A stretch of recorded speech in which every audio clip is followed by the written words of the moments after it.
here to continue my stream of Secret Game Killer Queen. When we last left off, we finished the first route of this game, and since I know some of you who are coming here actually didn't see the end of that stream, I will try to avoid speaking of its conclusion this time around. So, either way, the route finished, and so now we are about to begin on the second route, episode 2, the Sum of All Fears. While last route was fairly similar to the original Killer Queen in a number of ways, this route is pretty much entirely original content, so those of you who already played Killer Queen will find some new surprises this time around. So, that said, I'm going to get started in a minute. Hold on.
I apologize, people. It seems my mic was off. Let me just get back to the beginning about that. Sorry. That's stupid. So anyway, what I was trying to say at the start of this was that, this first scene is like 99% identical to the first scene of the first route, so if you want, I can just skim it over, rush it over to like the new part, or I can just reread the whole scene. If you'd like. Your choice.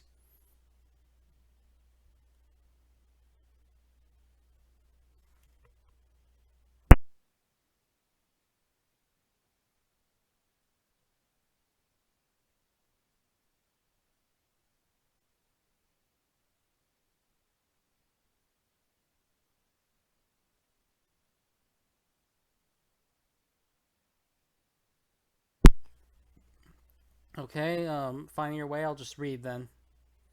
Alright, here we go. When he first woke up, Soichi felt like he'd been having some sort of dream. He didn't know why. Perhaps waking up in this unfamiliar place had strengthened that impression. But he was sure of it. After all, if he hadn't, then there wouldn't be tears trailing out of the corners of his eyes. Soichi wiped his face and sat up. Where am I? He couldn't wrap his mind around it. A sight totally alien from the scenery that normally greeted him each morning unfurled before him.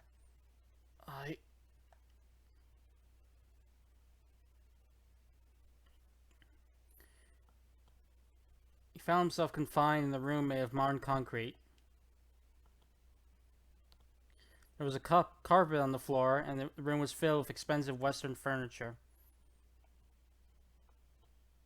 However, whatever luxurious mood the room was trying to give was marred by the blanket of dust caking everything. The same went for the furniture, but the bed Soichi was lying in was the worst victim. Not only was it dirty, but there were springs jutting out here and there. The fact that the wooden furniture looked so expensive only served to heighten the bizarrety of it all.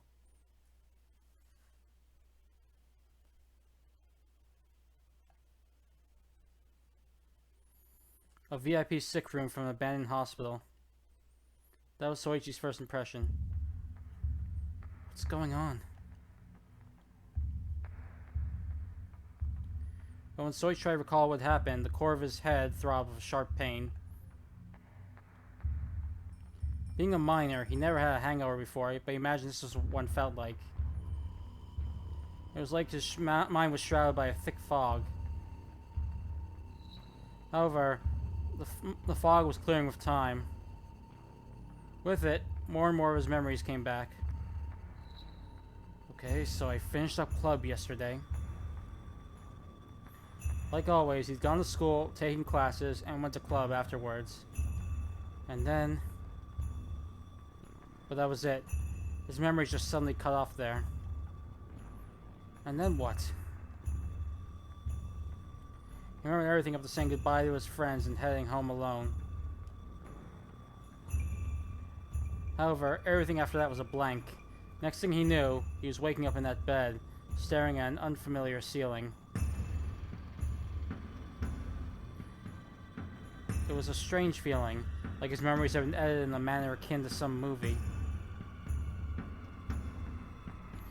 Even if he were just dreaming, he couldn't wipe away that overwhelming sense of discomfort. What happened to me? Was I in an accident? That was the first possibility that jumped into Soichi's head.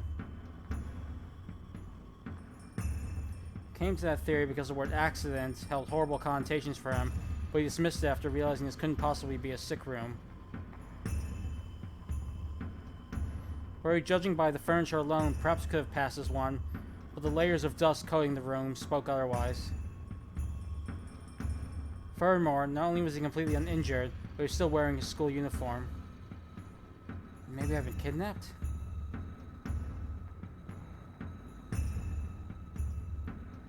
It made sense. I didn't recall going to this place at all, so by that logic, he would have had no reason to enter this room by his own volition. Meaning someone had brought him here while he was unconscious. With the exception of medical emergencies, that act was generally referred to as a kidnapping. But me? Kidnapped? Soichi didn't recall being kidnapped.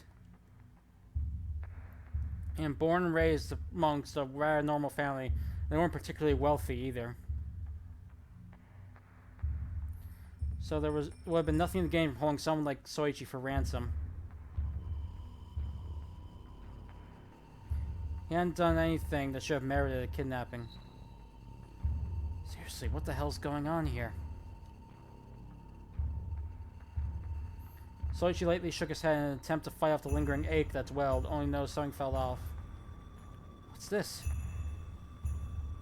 His neck felt strangely stiff.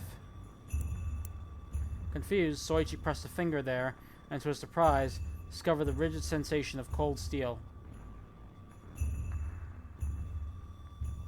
Oh, sorry, we had a bit of a lag there, it seems.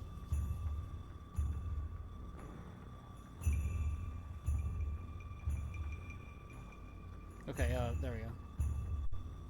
He traced both of his hands around his neck. When he did, he realized some sort of metallic ring was wrapped around it. Collar? To be exact, while he couldn't exactly see it, Soichi could easily picture it as a tube-shaped metal pole about a centimeter or two in diameter. The backside of it was practically glued to his neck. Thanks to that, there weren't even any gaps where he could slip his fingers in. It was more or less the same for the arc-shaped surface. From what Soichi could feel, the collar had no openings. The kidnapping and the collar. Those two phrases reminded Soichi of a kidnapping and confinement case carried out by a deviant not too long ago.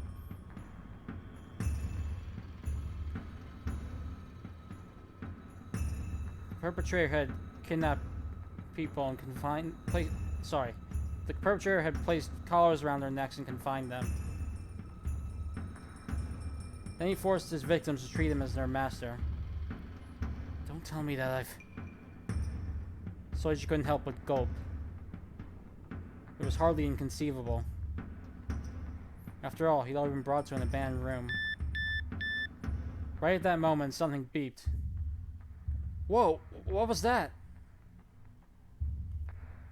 Alarmed, Soichi frantically looked around the room and quickly spotted something sparkling and beeping on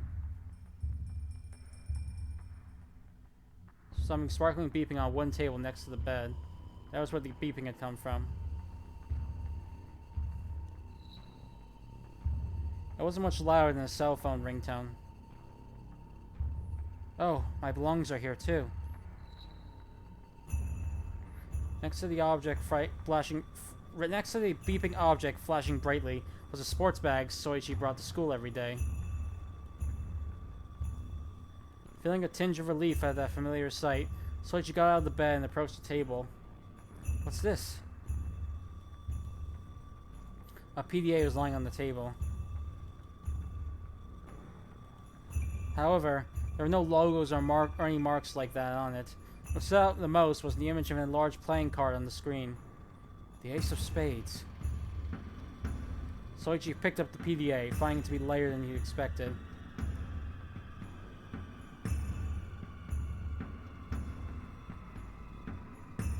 It was a 10 by 6 centimeter device that was exceptionally thin, as though to accentuate the whole playing card motif it had going. The LCD screen covered the majority of the PDA, with the exception of a small section at the bottom outfitted with 3 small buttons. On the back of the PDA was a grid pattern with a white border, clearly meant to emulate the design of a playing card. It was almost impressive how attentive to detail they'd been on that front. On the other hand, the 2 connectors on the side and bottom of the PDA stuck out like a sore thumb. Not only were they clearly heavier than the PDA itself, they also disrupted the whole card motif. Soichi pressed one of the buttons, turning the PDA's backlight on and illuminating the LCD. A moment later, new entries popped up on the PDA screen. Rules, functions, release condition. Release condition? What's that? Operating on the hunch that the PDA had a touchscreen, Soichi tapped the screen. It caused it to change. Your caller release condition. Release condition? A. Kill the owner of the queen. The way you do so is irrelevant. At that moment, there was a sound behind Soichi. His body tensed up on instinct.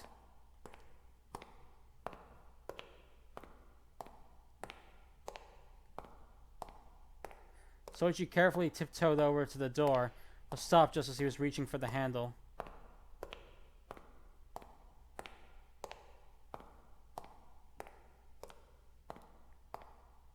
Is it okay to open it? The possibility that he'd been kidnapped was still weighing heavily on his mind. If I really had been kidnapped, then is it my captor who's making that sound? Soichi held still and listened carefully. The sound had yet to cease. It sounded like footsteps that were gradually growing fainter. Once Soichi was sure the sound had completely faded, he gently pushed open the door. Why can't this damn door open more quietly?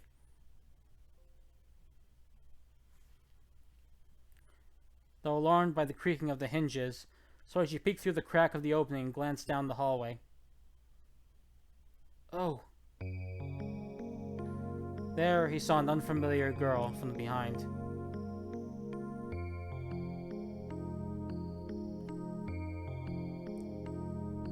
She had long hair styled in ponytails and was wearing a white dress.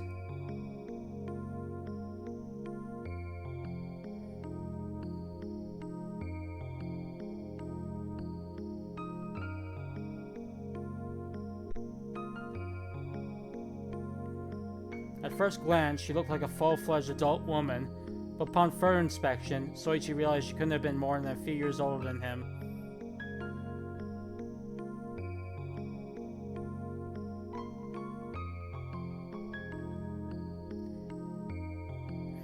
She was walking down a dusty hallway. It was definitely dustier than the one Soichi... No, she must have passed right in front of Soichi.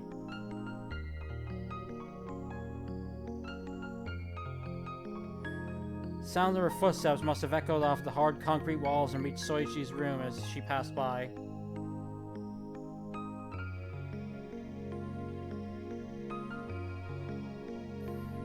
There was a good deal of distance between her and the room. She appeared to have been walking for quite a while without a clear destination.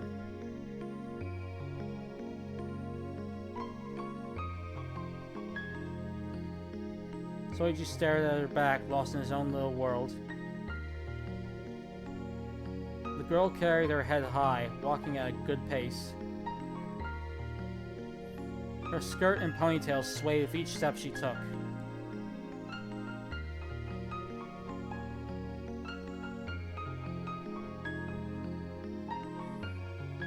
Her arms and the back of her neck were snow white and beautiful.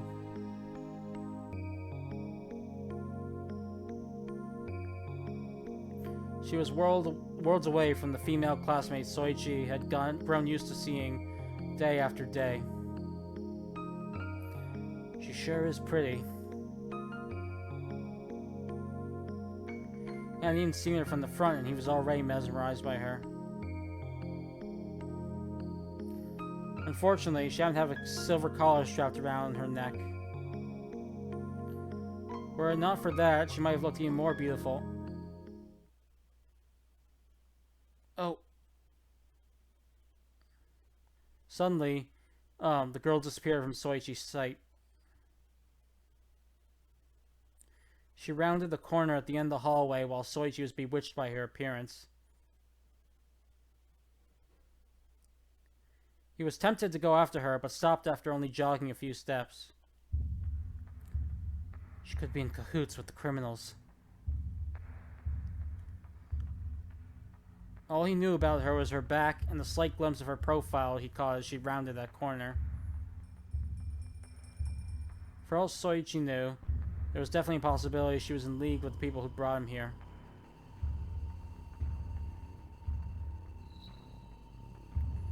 When he thought about the rise of violent crimes committed recently, he realized her gender didn't lessen her capacity for crime in the slightest. What to do?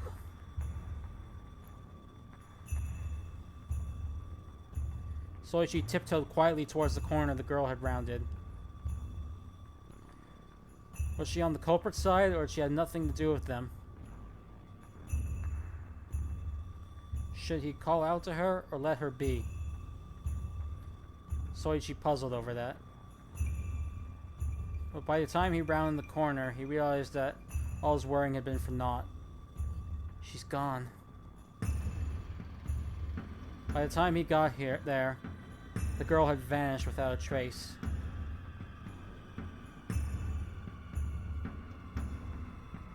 There were crossroads at the edge of the bent hallway. She must have gone down one of those.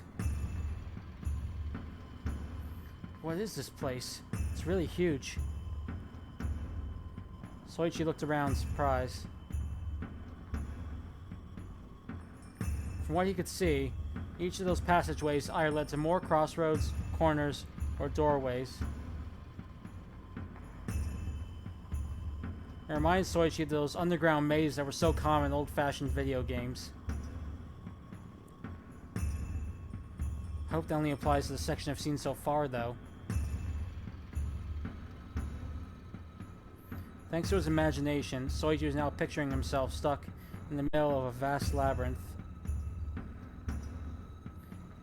He'd only seen a small portion of it. He quickly grew disheartened at that thought. If I'd known being like this, maybe I should have called out to that girl after all. Soichi crossed his arms with a sigh. Even if that girl had been with the culprits, maybe she could have clarified the situation for him.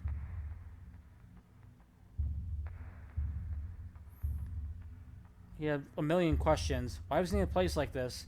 Why did they have a collar around his neck? And why didn't they take his bag? Oh crap, I forgot my bag!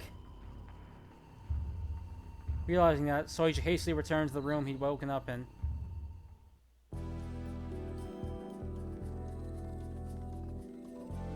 Phew, still here. Can't believe I almost left it behind. Soichi breathed a sigh of relief when he found his bag right next to where it had been.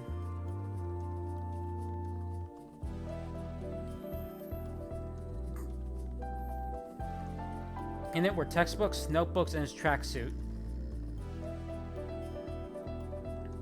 Losing any one of those would have cost a pretty penny to replace. Oh right, I've got this in here too. Soichi's face brightened as he remembered something. He ran over to the table and reached into the sports bag.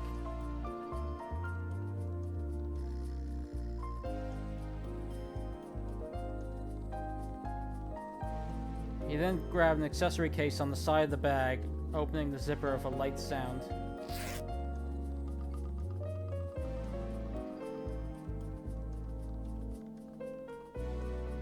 The object that Soichi had made a beeline for before checking the rest of his bag was none other than his cell phone.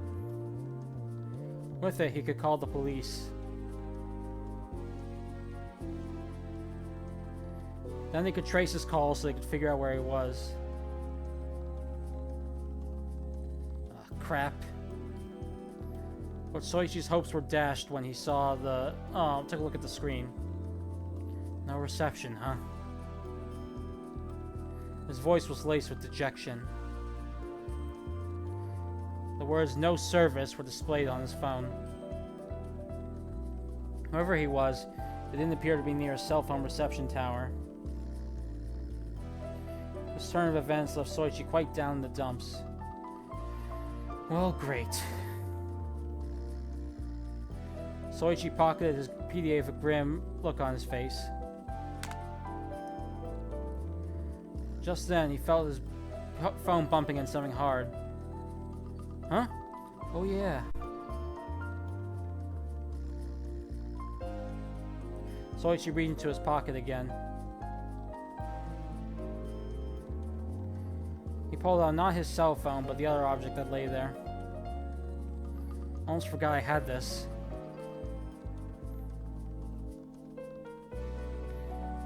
It was the PDA modeled after a playing card they'd found next to his bag. This isn't adding up. Though the rest of the place looked like it hadn't been touched for years, this PDA was the one thing that was brand new. It stuck out like a sore thumb in this dusty room. Almost like whoever had placed it there was asking for it to be found. That way, hold on a second.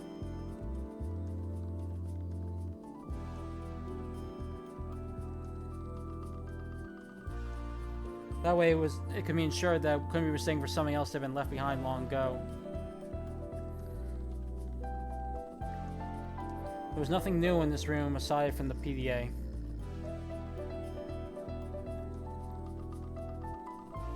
It was hard to believe that the culprit would have left something like that behind by accident.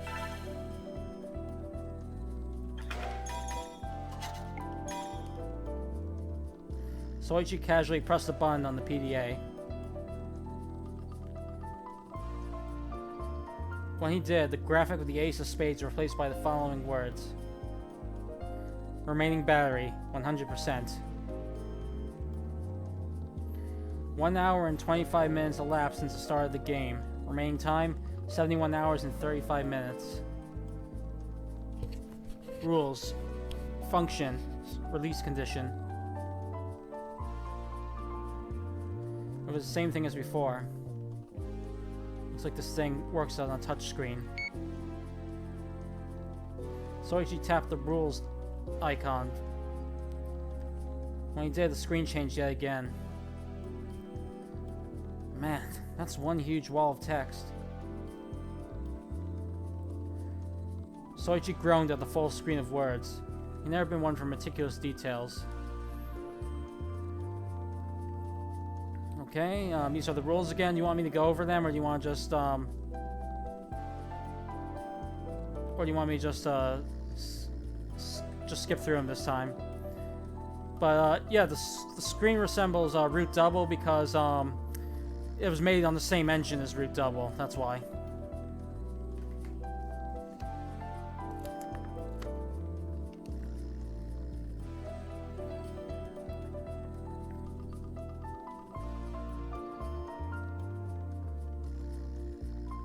Okay, I'll just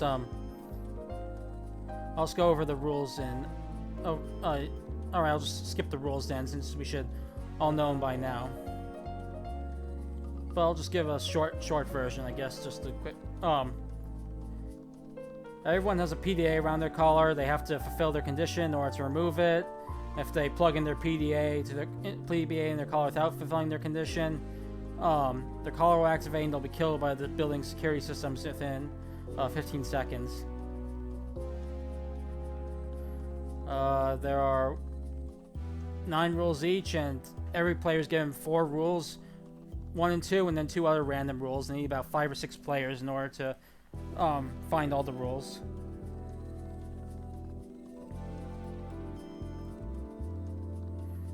There are forbidden areas. As the game goes on, each floor will become a forbidden area one after another. Eventually, the whole building will be a forbidden area.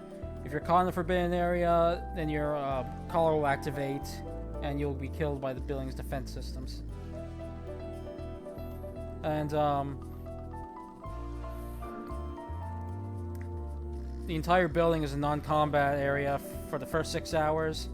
And if you do fight, your collar will activate unless you're acting in self-defense.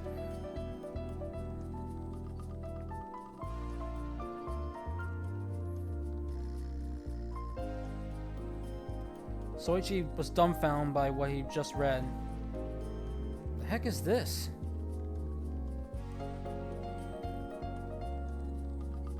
In short, the participants had collars strapped to their necks, and if they failed to fulfill their conditions or broke the rules, they'd be killed by the building's defense systems.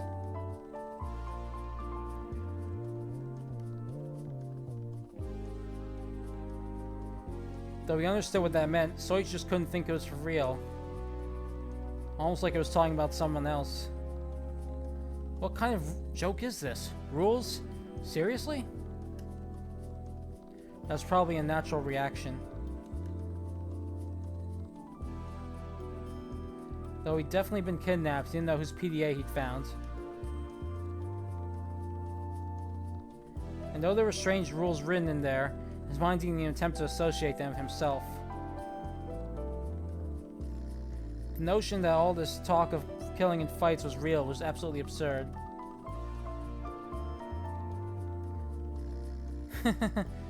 Now it's really feeling like a game. Soichi switched over to the release conditions screen.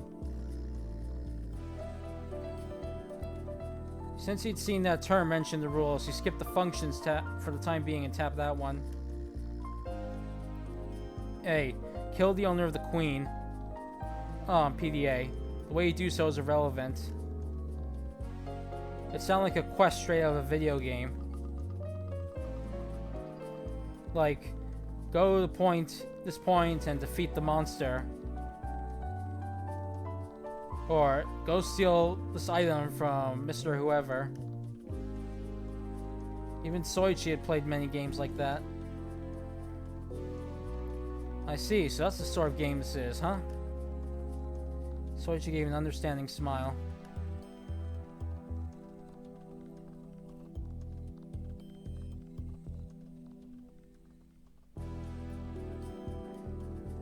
If they didn't get their collars off, they would eventually die. To remove them, they all had to fulfill their own conditions.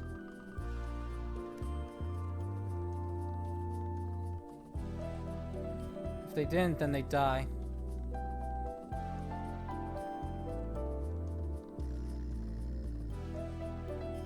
Attempting to remove their collar without having to fulfill their condition would result in death. Also, they die if they broke the rules associated with non-combat areas and forbidden areas. It also seemed there were other participants. Man, this game sure sounds fun. Wait, collar? Then Soichi noticed it. His smile faded and he reached out for his neck.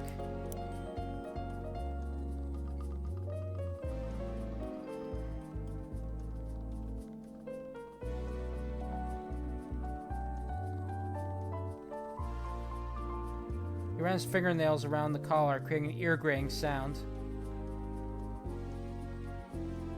The cold sensation passed through him. There was indeed a collar right there. Don't tell me this is what they're referring to. Soichi pondered that for a moment before bursting into laughter. Yeah, right.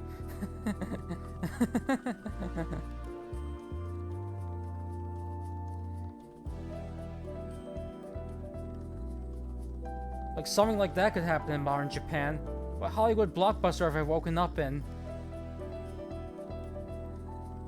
The sheer absurdity of the PDA's contents had apparently convinced Soichi there was nothing to be worried about.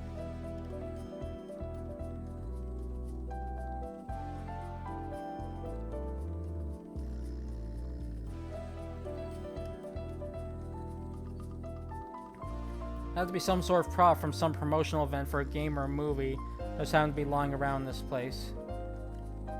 That was what Soichi believed.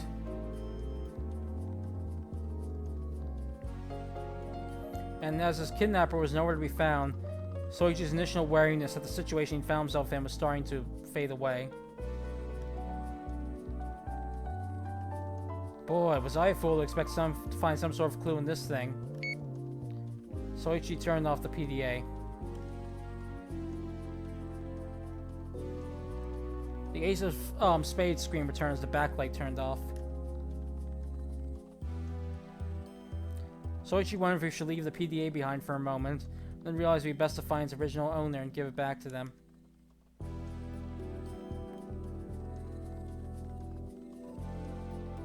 He put the PDA in the accessory case on the side of his bag that had housed his cell phone. Guess all I can do is look for an exit myself. Nothing would change if he cooped himself in this room all day. His phone had no service, and no one knew he was there. I mean, he couldn't expect help. He couldn't expect help to come anytime soon. What's more, he had school tomorrow, so he wanted to get home quickly. Of course, there was always the chance he'd run into his kidnapper while wandering around. But if he stayed there, then they'd come back eventually anyway.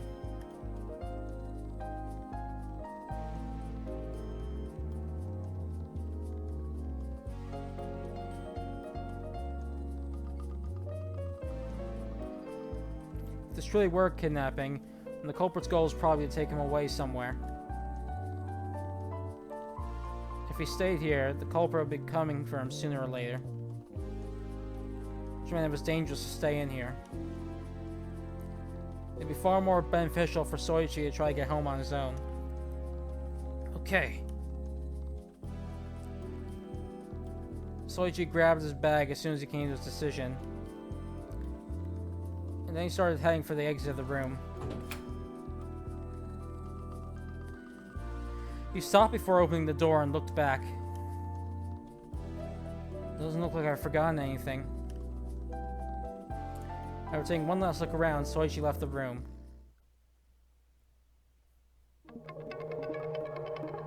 Okay, we have the opening. You can, you should look away if you don't want to be spoiled, because there's some spoiler images.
Okay, OP's over, and now we're going in with the main game.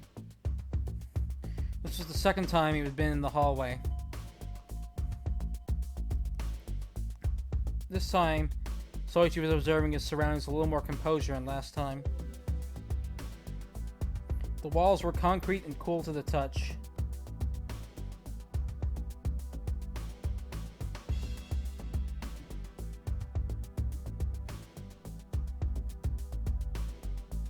More, everywhere he went was just as dusty as the last. He was even leaving footprints on the floor. However, though at the very least Soichi and the girl he'd seen earlier had been through this hall, it seemed there were more sets of footprints than theirs. Perhaps a good number of people had already been through there. Well, I guess that's not so implausible. It would have been hard for just one guy to bring me here.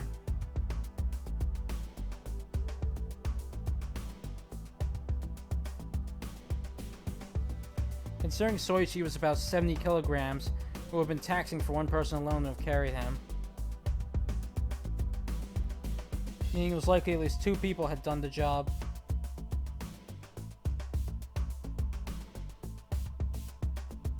But even if that girl was in cahoots with the culprits, it didn't seem like she could have helped out, taking her slender body into account. Meaning there had to be at least 2 other people in the building. Guess that makes sense, seeing how it's a kidnapping and all.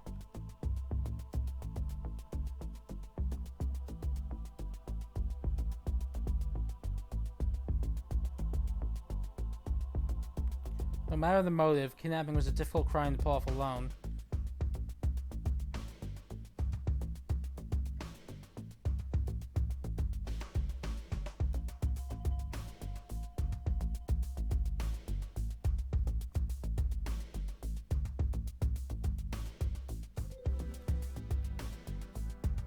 Since kidnapping itself normally wasn't the goal, it required, hold on a second.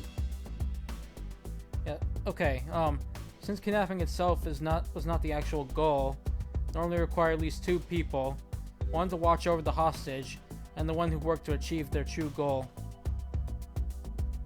That would explain the multiple sets of footprints he'd seen so far.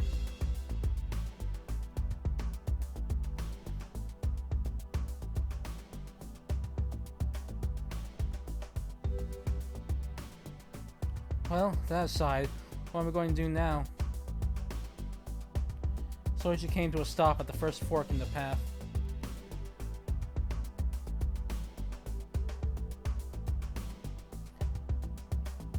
He'd been trying to retrace the girl's path the best he could, but now he's back at the crossroads where he'd lost sight of her.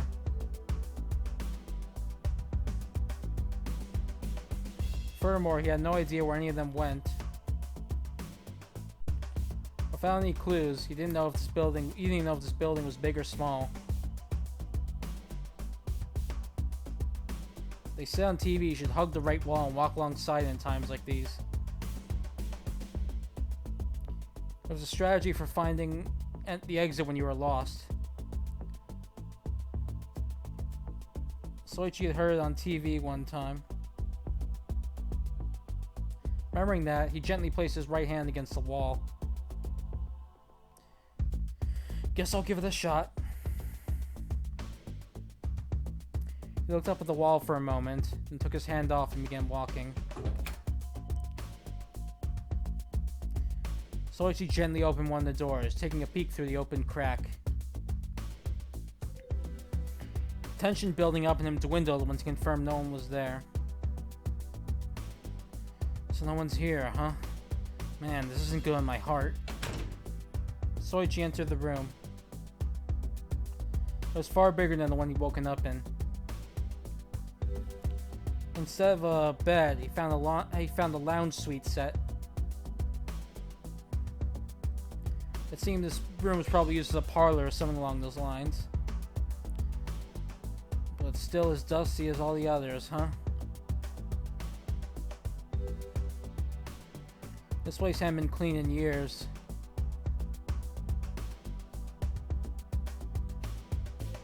Even the fancy sofa was caked with layers of dust. Is someone there? All of a sudden, a voice called out to Soichi from behind. It belonged to a woman he'd never seen before. Ugh! Who's there? Caught completely off guard, Soichi hastily turned towards the voice.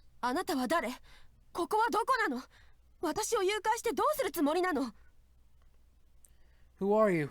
Where am I? What do you have to gain from kidnapping me?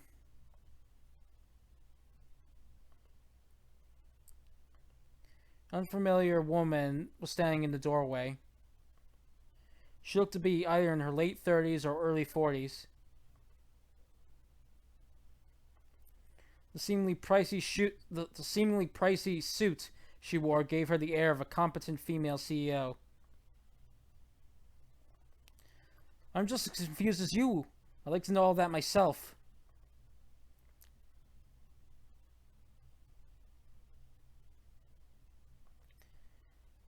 The woman shot Soichi a stern glare. It seems she believed Soichi to be a kidnapper. I woke in this place with no clue of what happened to me or why I'm here. What about you? Aren't you in league with the kidnappers? No. So you mean you really were kidnapped too? Yeah. でもそれだけじゃあなたを信用するわけには。待って、あなたも首輪を？ But I can't simply trust you on your word alone. Wait, you have a collar too? The woman shifted her gaze to Soichi's neck, seemingly surprised. まさか本当に首輪をした人間が他にもいるだなんて。I can't believe there really is someone else with that collar too. She stared at Soichi's collar with surprise. Oh. Just then, Soichi noticed. That woman had a silver collar around her own neck, just like him. It looked exactly the same as the one the first girl he'd seen that had been. It looked exactly the same as the one the first girl he'd seen had been wearing. 一つだけ教えて。 Can you tell me just one thing?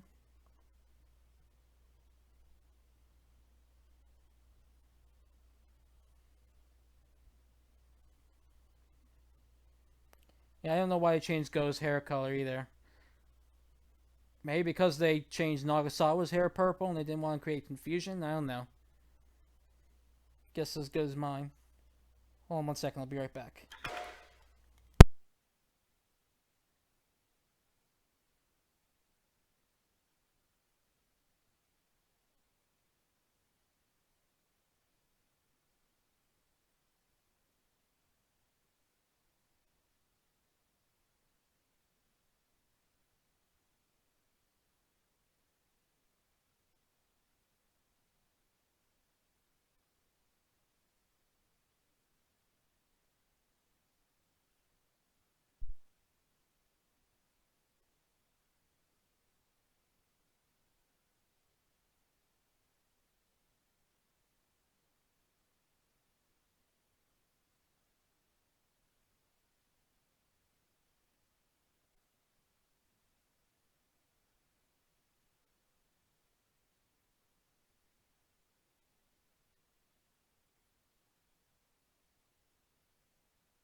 Okay, I'm back. Let's continue.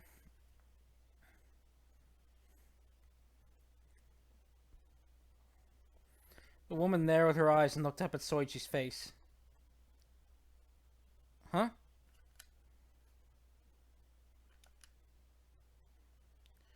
Surprised, Soichi said that in a rather silly voice. あなたもあれを持っているのかしら？ You have one of those too? The woman carefully chose her words as she spoke. It seemed she was still cautious of Soichi. One of those? そう。 That's right. There was only one thing Soichi thought those words could be referring to. You mean a PDA modeled after a playing card? If so, then yeah, I have one in my bag. それはどこで手に入れたの？ Where did you get it? Oops, sorry. It was lying on the table of the room I woke up in. Phew.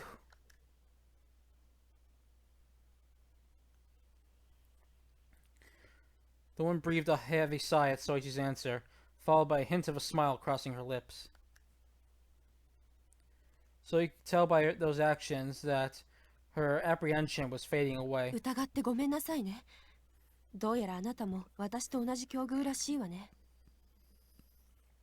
I'm really sorry for being suspicious of you. Looks like we're in the same boat. Hearing those words soothed Soichi's own apprehension.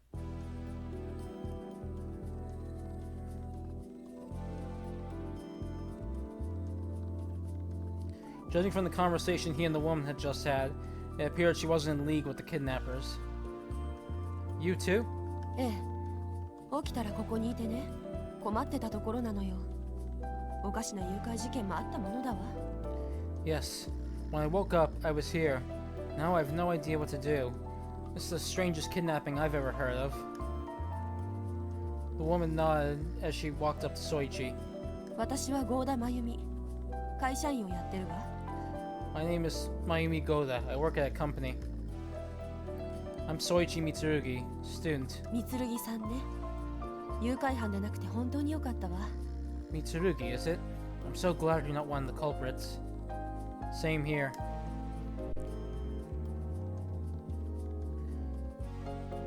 The woman named Goda flashed Soichi a smile. そうね。でもそれが本当に良かったかどうかはわからないわよ。Indeed. But on second thought, maybe we shouldn't be so glad about that. Huh? 首輪と PDA よ。私一人なら冗談で済ますこともできたんでしょうけど、二人いるとなると少し真面目に考えた方がいいのかもしれないわ。I mean because of these collars and PDAs.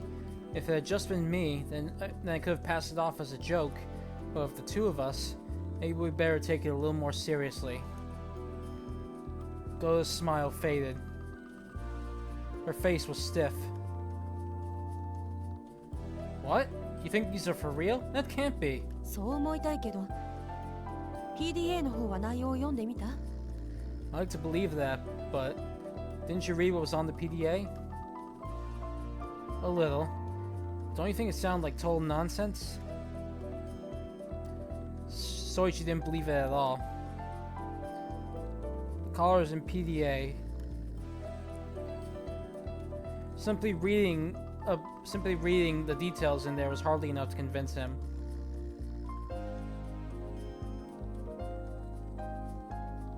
Besides, were the collars it mentioned really referring to the ones strapped to his and Go's necks? 確かにそうね。でもちょっと考えてみて。一つだけなら冗談で作る人もいるかもしれない。It did, I admit that. But think about it for a minute. If there were only one of these PDAs and collars, maybe we could dismiss it as the work of a prankster. でも複数あるとしたらどう？こんなものをわざわざたくさん作ってまでやる冗談があって？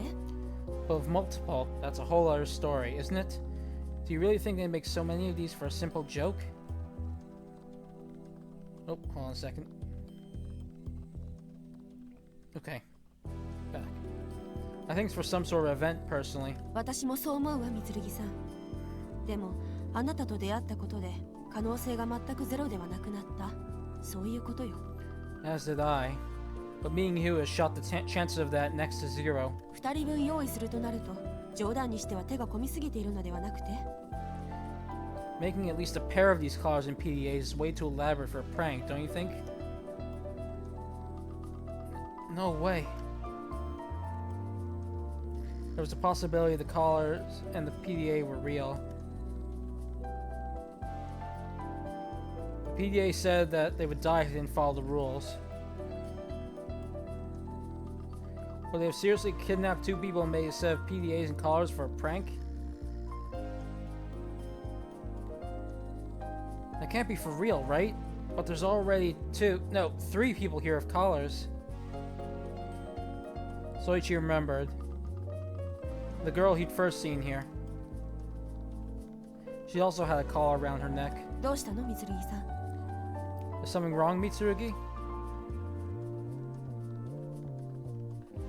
Go's face warped with concern when she saw Soichi fall quiet. Well, you see... Soichi decided to tell Goda about the girl he'd seen. I saw a girl earlier. 女の子？本当なの？ A girl? Really? Yeah. I wasn't sure if I should call out to her or not, but she disappeared before I could decide. その子も私たちと同じなのかしら？ Was she just like us? I think so, yes. She had a collar around her neck too, exactly just like the one you're wearing.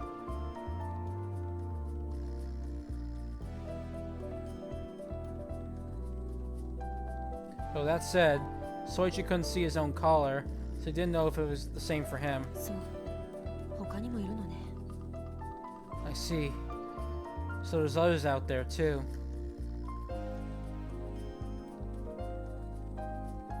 Goda cast her head down in contemplation for a while, but soon looked back up to Soichi and spoke. 三剣さん、首輪や PDA のことを抜いて考えても、私たちが思っていた以上に厄介な状況なのかもしれないわ。Even if we ignored the collars and PDAs, it sounds like the situation could be a lot more troublesome than we imagined. 3人も誘拐されてきているというだけで大事だわ。その上被害者が自由に歩き回っているわけでしょ。Kidnapping 3 people alone is a really big deal as it is. On top of that, they're letting us wander around freely, right? That's true. Soichi understood what Goda was getting at. The validity of the PDAs and the collars was dicey at the moment. However, at least 3 of them had been kidnapped. That was no joke. The perpetrators of that crime most certainly existed. And for some reason, they were letting their victims walk around unabated. It made no sense. Wouldn't a normal kidnapper have left them bound and gagged? Why had they been kidnapped? Why had they not been tied up? Why had they strapped collars to their necks? What was the deal with the PDAs? Had they wanted to surprise him for a prank? Or were they for real? Soichi and Goda were in a cyclone of questions. 安全が確認できるまで慎重に行きましょう。 Why don't we just play things carefully until we're sure we're safe? Got it. So Soichi decided it'd be best to accept Goda's proposal. なるほど。三剣さんは部活帰りに捕まったのね。I see, so you were grabbed on your way home from club? Yeah, that's why I still have my tracksuit in here. Soichi pointed to the bag on his back. Soichi and Goda had started walking. They'd agreed it'd be for the best to prioritize locating the exit for the time being. Oops. Sorry. 1 second. After having been alone this whole time, it was reassuring to have someone by their sides.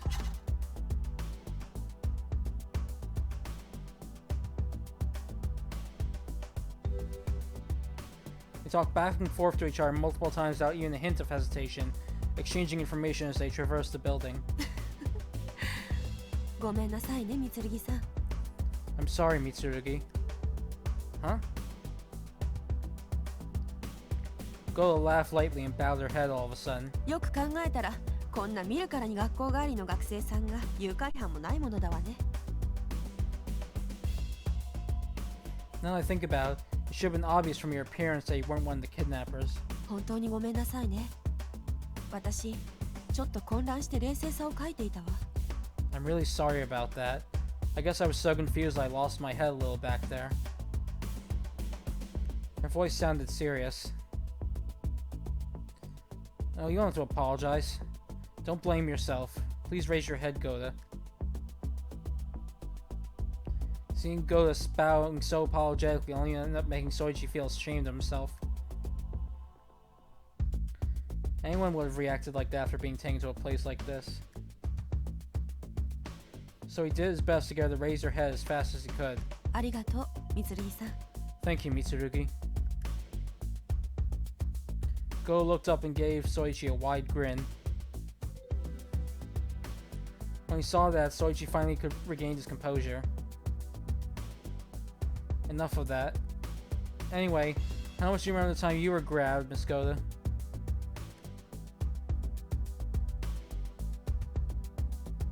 Goda frowned and crossed her arms in deliberation.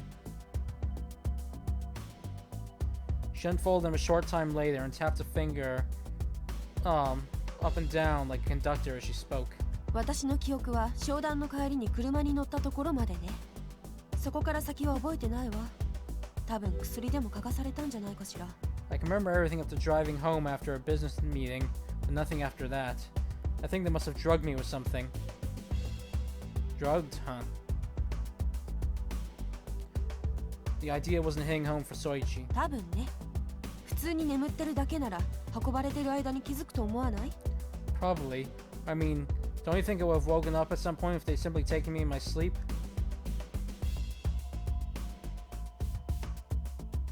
It was only at that comment that Goda showed any levity over her fate. I don't think I would have. My friends are always telling me that it's easier to wake the dead than it is me. ま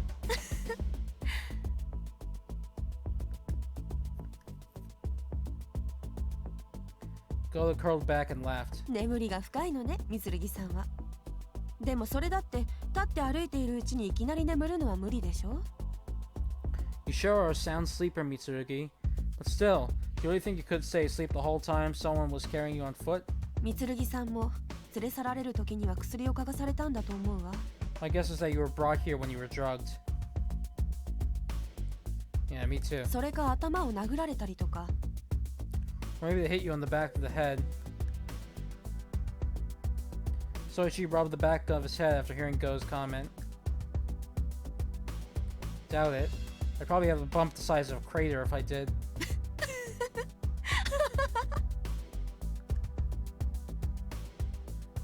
Goda let out a truly amused laugh, and then...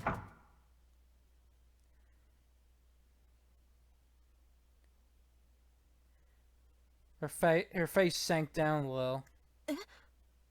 Huh? Her face was warped by surprise.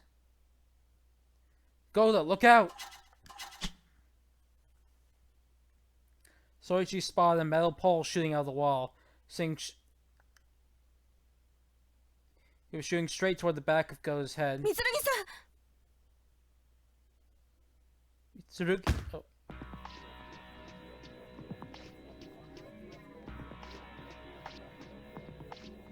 Soichi grabbed the surprised Goda and turned around as fast as he could.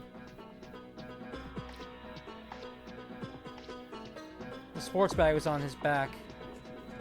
He's planning to use it to shield the blow. The dully gleaming pole struck Soichi's bag with a loud crack. Ugh. The impact knocked the wind out of Soichi, but fortunately, that was the extent of any injury done to him. But Soichi kept running several meters ahead, Goda still in his arms. He didn't know who else would be coming, after all. But Soichi's fears proved to be unfounded, as nothing happened after that. And yes, Soichi has a full face. Though, to be fair, he has a full face on the bet system screen, too. See? He's got a face right there.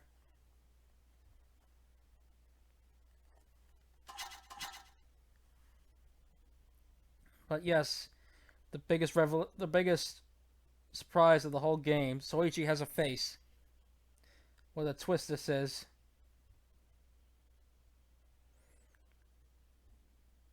Alright, I'll continue now. I think we're safe now. Soichi looked back and breathed a sigh once confirmed the coast was clear. Are you alright, Goda? He gently placed Goda back on the ground. Yes. She just nodded absentmindedly, her face still a mask of stupefaction. Perhaps she'd yet to recover from the shock. The metal pole had likely been a trap of this building. It seemed Goda had stepped on a floor panel that acted as a switch, designed to send the metal pole flying out of the wall, or to strike whoever had triggered it.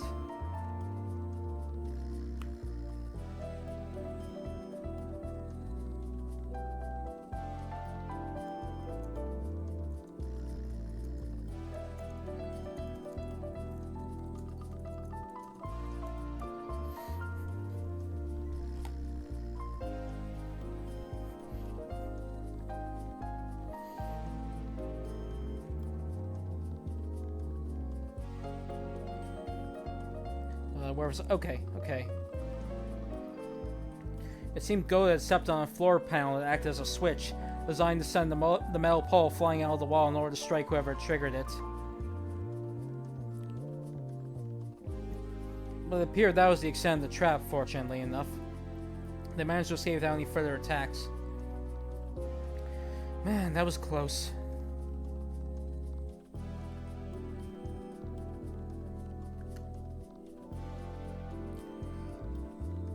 think of smashing the Goda's head if I'd been just a second later. Soichi looked back at the trap with a shudder.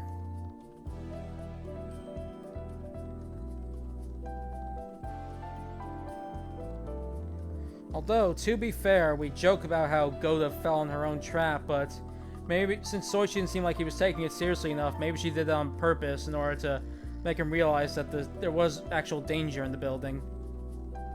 That's another plausible reason, I think.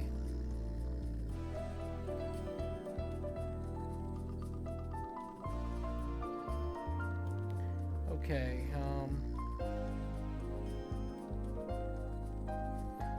Alright, Soichi looked back on the trap with a shudder. Yeah, I said that part already.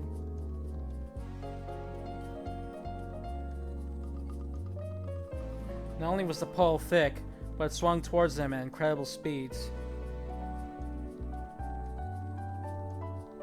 Go would have been lucky to walk away with just a concussion if she'd been hit by that.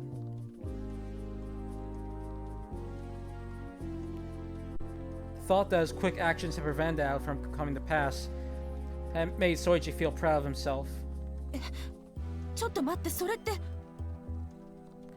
Huh? Wait a minute, that means... Hmm? Soichi glanced back at the sound of Go's bewildered voice.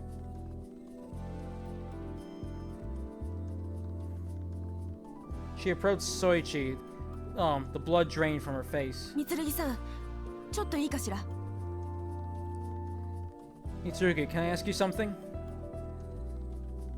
Sure, what is it? あなたのリュック開けてもいいかしら。何かさっきすごい音がしたでしょ。中身が壊れてるんじゃないかと思って。 Can I open your bag? I made a really loud noise when that thing hit you, right? Maybe something broke. Don't worry about it. As long as you're okay, that's all that matters. Soichi gave Goda a cheery smile to assuage her worries. There wasn't anything in there more valuable than a person's life, anyway.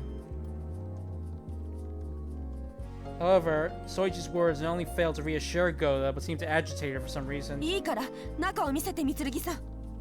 That doesn't matter. Let me see what's inside, Mitsurugi.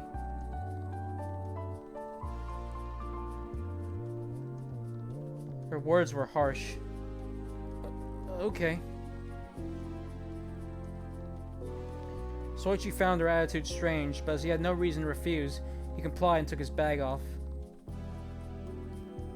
やっぱり壊れてしまってるわ。 I knew it. It's broken. Goda held Soichi's PDA, her face pale. Really, it's okay. Better this than your head.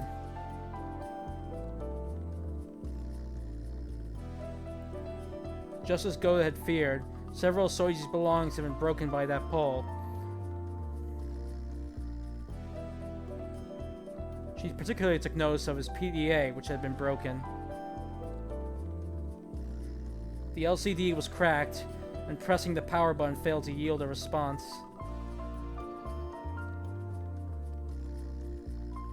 Even the Ace of Spades graphic that appeared when the PDA was off had vanished, so the device was likely broken beyond repair. なんてことなの。 This can't be. Goda stared absentmindedly at the PDA. What's wrong, Goda? You seem really distraught by this. Goda, what's wrong? Like I said, I don't care that it broke. You don't have to fret about it.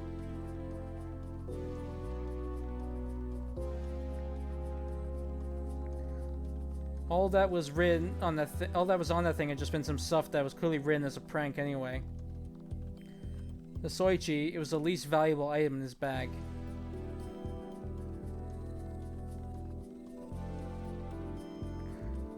In complete honesty, he was more disheartened by the crushing of his pen case and ping pong balls. Which is why Go's attitude didn't make any sense to him. でも私のためにこんな。 But it's all my fault this happened. That's enough blaming yourself, Goda. Don't make such a big deal about this. So what if it broke? It's not going to kill me or anything. Goda was silent.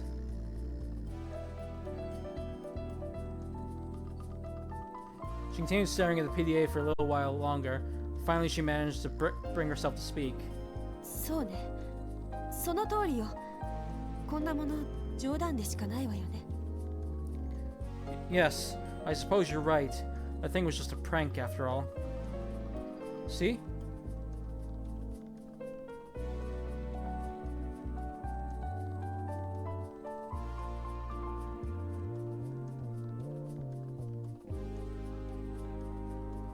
I know she was concerned that this thing was for real earlier, but she's worrying too much. It's gotta be a joke no matter how you look at it. But she is concerned about me. I should get her off the topic right away. Okay then. We should get going, Goda. I'm not getting anywhere by standing around, and besides, I'm starting to get hungry.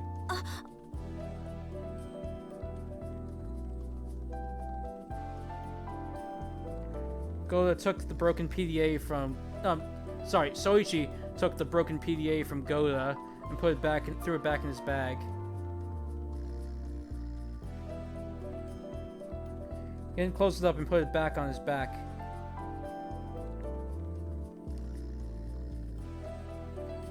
I know I'm being a little pushy, but this will be the fastest way to get our spirits back up. Let's go, Goda.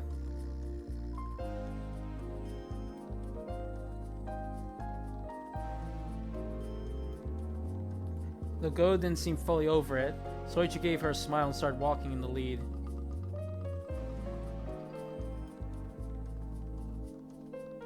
Eventually, after they'd visited several rooms together, Goda regained her spirit and spoke up for the first time since they evaded the trap. Mitsurugi-san. Yes? まだお礼を言ってなかったわよね。そういえば。I realized just now that I still haven't thanked you. For what? Soichi didn't know what she was talking about, but deep down he was glad she finally gone back to her old self. 罠から助けてくれたことのよ。For saving me from that trap. Oh, no need to thank me for something like that. I'm sure you would have done the same thing in my shoes, right? それとこれとは話が別よ。I'm not talking about what ifs here, though. Goda laughed. ありがとう、Mitsurugiさん。あなたのおかげで無事で済んだわ。Thank you, Mitsurugi. If it weren't for you, I could have been very badly hurt. She bowed her head. Please stop. It wasn't that big of a deal, seriously. Despite his claims, though, Soichi was secretly a little happy to hear that from Goda. It felt good to have saved someone. The fact that she was back to her usual self again was also quite encouraging. Huh? At that moment, Goda jolted her head up with a hysteric cry. She then started restlessly patting down her own clothes. What's wrong? それが。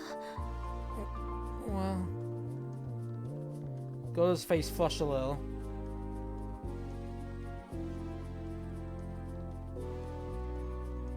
Soichi couldn't help but smile a bit when he saw that 40 or so year old woman reacting like a schoolgirl. 実は今のでブラが外れてしまったみたいで。You see, it seems like my bra got loose back there. Goda placed her hand to her cheek as she laughed to hide her embarrassment. Oh, well, that's, Now it was Soichi's turn to blush. Couldn't help but imagine what was under those clothes. Despite her age, Goda was still a well-proportioned woman. It was only a natural reaction for a guy his age. Mitsurugiさん、一つ前に覗いた倉庫に戻ってもいいかしら。Mitsurugi, would you mind if I went back to that storeroom we just checked out? Sure, but why? Soichi desperately tried to keep his voice down to hide just how much this had riled him up. そのブラをじゃない服をちゃんと直してこようかと思って。 Well, I was hoping to get my my clothes back in order, so... I'm sorry for being so insensitive. Go ahead, please. Soichi frankly bowed his head. Crap, I did it again. How many times did she tell you to get some tact, Soichi? ありがとう、Mitsurugiさん。助かったわ。 Thank you, Mitsurugi. I really appreciate it.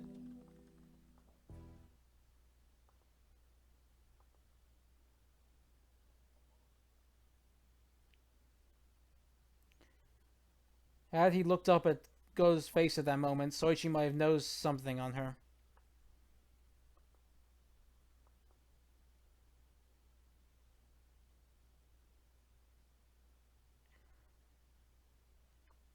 But he was so flustered that he kept his head down. He didn't have the composure to look at her face. ありがとう、Mitsurugiさん。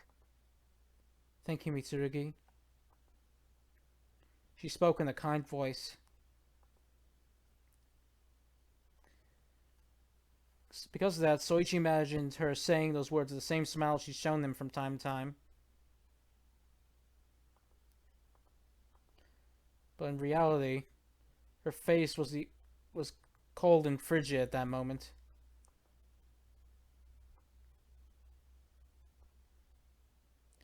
Her sharp eyes dispassionately regarded him like that of a butcher evaluating livestock. Now alone in the storeroom, Goda took out her PDA and spoke into it. 私よ、聞こえて。 It's me. Can you hear me? 聞こえています、ゴーダさん。で、どうでした？ Loud and clear, Goda. So what's the situation? A man's voice came out of the PDA. Goda lowered the PDA's volume as she kept a close eye on the door behind her. It would be very bad if Soichi happened to overhear this conversation. あなたの言う通りだったわ。エースの PDA はもうダメよ。 It's as you said. The Aces PDA is a lost cause. 大失敗だわ。私のボンミスでプレイヤーの PDA を破損させてしまうだなんて。査定に響くわね、これは。 Getting a player's PDA destroyed over such an amateur mistake of mine. What a disgrace. The review board will have my head for this. Goda placed a hand on her forehead. Her voice was truly regretful. それでどうします？ So what do we do? それなんだけど、まず彼に優遇措置を取りたいの。 About that, I was thinking we should give him some benefits. 優遇措置ですか？ Benefits? ええ。私が彼の PDA を壊してしまったことへのバランスを取らないと。 Indeed. I have to restore the balance offset by the destruction of his PDA. このままでは彼が振りすぎるわ。武器や道具、地図なんかを私たちの進行上の部屋に配置しておいてほしいの。これがまず一つ。 He'll be at too large of a disadvantage at this rate. I'd like for you to place weapons, tools, and the map in the rooms we'll be passing on our current route. That's my first request. わかりました。他には？ Understood. What else? 上にエクストラゲームを申請してちょうだい。それを口実に彼にも生き残るチャンスを作りたいの。 I'd like to petition the higher-ups for an extra game. Making up an excuse like that to give him a chance to live. このまま彼を負けさせてしまったら勤務評価どころの騒ぎじゃなくなるわ。彼にかけた方たちに不快な思いはさせられないでしょ。 If nothing happens and he just loses, then my service value will snowball hard. We don't want to invoke the wrath of those who've bet on him, do we? そうですね。彼は一番人気ですし。ちょっと待ってください。OK です。許可が出ました。Good point. He is the current favorite after all. Okay. Hold on a minute. Alright, you've got the green light. 助かるわ。詳細は任せるからお客を納得させられるような演出にしてちょうだい。ディーラーとの折衝も忘れないで。 Thanks a lot. I'll you handle the details, so put a spin on things that'll win over the customers. Don't forget the negotiations with the dealer either. わかりました。お任せください。Understood. Leave it to me. お願いね。それじゃあまり時間がないからこれで切るわね。 Much appreciated. Okay then, I don't have much time, so I'm gonna hang up now. 了解です。 Roger. And with that final word, Go's PDA went silent again. よしと三剣さん、もうちょっとお待ちになってくださいな。 Alright then. Mitsurugi, I'll just be a little while longer, okay?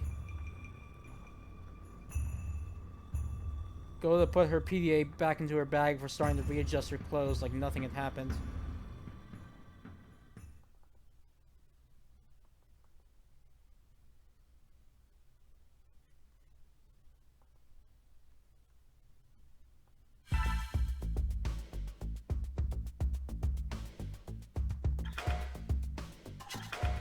Oops. Well, I might as well show the current bet status right now. Obviously, since we've only seen 3 other players, the bets are pretty even in odds right now. So probably bet later once we have clear grasp of the situation. But just want to remind you guys, for one of the viewers here gets the opportunity to bet physically in the game itself, but you all get the opportunity to bet on who you think is going to survive. Your betting time limit is by the second confirmed death in this game, in this route. Anyway, I'm going to continue now.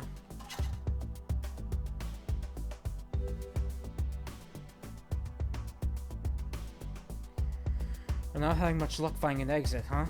手がかりもないのに動き回ったのは迂闊だったかしら。 Perhaps it was careless of us simply wander around without any hints. But you can't really blame us. We couldn't have known this place was so big.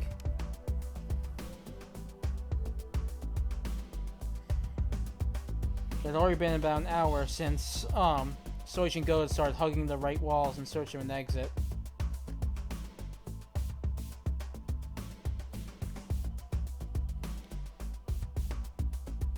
It had also been roughly half an hour since they run into that trap. Waiting for the second confirmed death. Yeah, it's a good strategy. I just want to remind people of how it worked. And again, I think I'll give the betting rights to one of you in the game itself by then. Although whenever you want to check the bet odds, just feel free to speak up, because they change throughout the route. Alright, anyway, I'm continuing. It sure would help if we had a map for this big place. 地図？地図ね。 A map?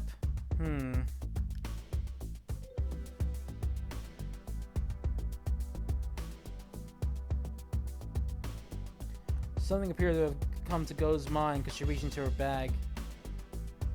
She didn't pull it out of her PDA. これ、もしかしてここの地図じゃないのかしら。 Could this be a map to this building? Go to fill of her PDA and then show it to Soichi. 最初に見た時は複雑すぎて、まさかここの地図だとは思わなかったんだけど。 Looked way too complex when I first saw it, so I never imagined there could be a map for this place, but now... Oh! There was indeed a map on screen. It was a complicated crisscross of narrow hallways and tiny rooms.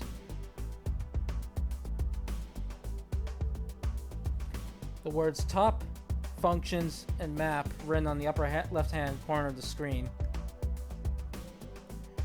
It appeared to have been the functions entry on the main menu. でもこれだけ歩かされた後だと、ここの地図かもしれないって気にならないかしら。 Now we've walked so much, don't you think the idea sounds much more plausible? Yeah, I feel the same way.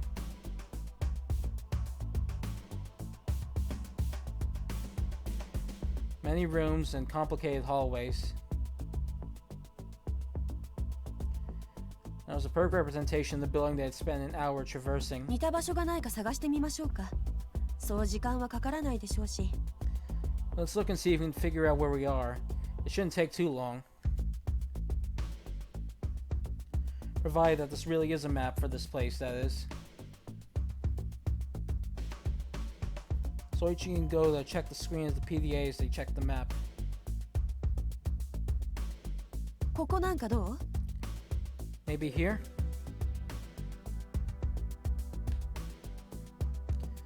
I don't think so. Unlike that spot, it doesn't bend to the left up ahead. Maybe this spot on the other side? 10 minutes had passed since they started checking the map.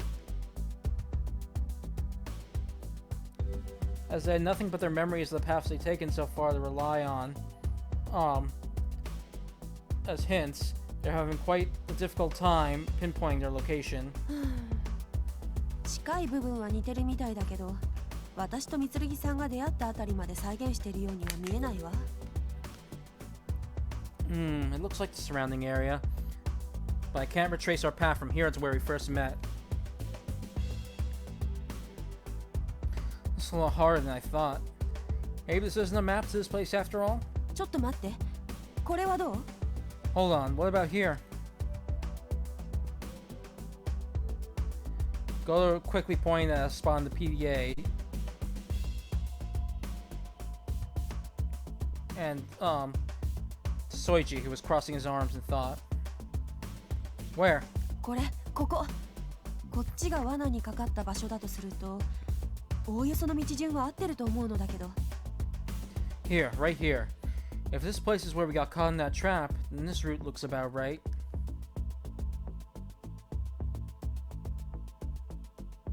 Oh yeah, this fits. If you do that, and turn right there, and do this... Yep, no doubt about it.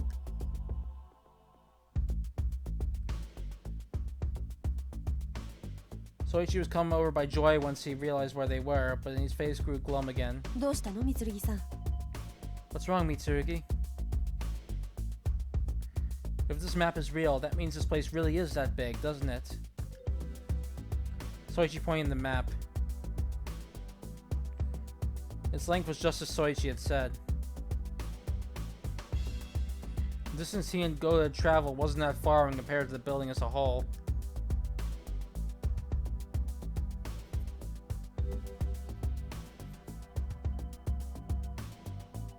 Considering their current position, the distance they walked, the widths of the halls, and the distance from one corner to another, it was clear this building had a length and width of over several hundred meters. At worst, perhaps it was over a kilometer long.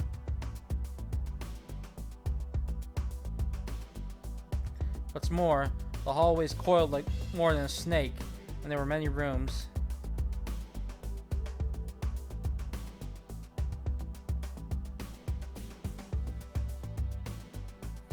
When taking all those into account, it was more like several dozen kilometers in total.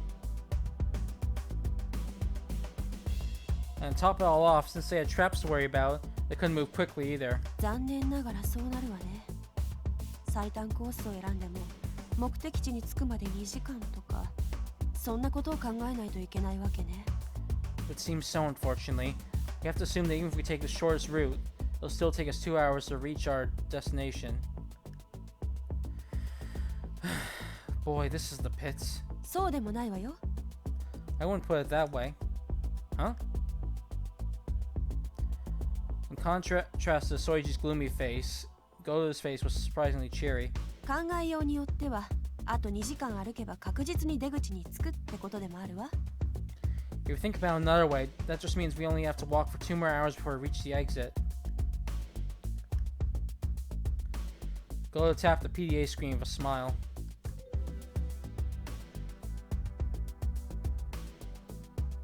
Soichi took a look at that spot. And that was hard to make out because the map had no legend of any sort. You could see the spot Goto was pointing at was a room that didn't indeed resemble an entrance hall in structure. You're right. Soichi thought he saw Goto's point. Up until now, they'd been merely walking blindly, unsure of where they find the exit. But at least they had a vague idea of where it was.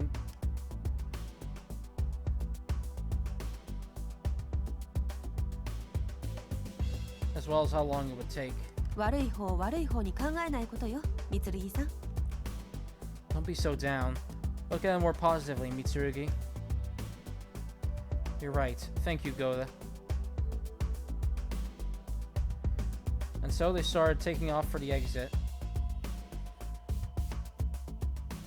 This makes the 6th room.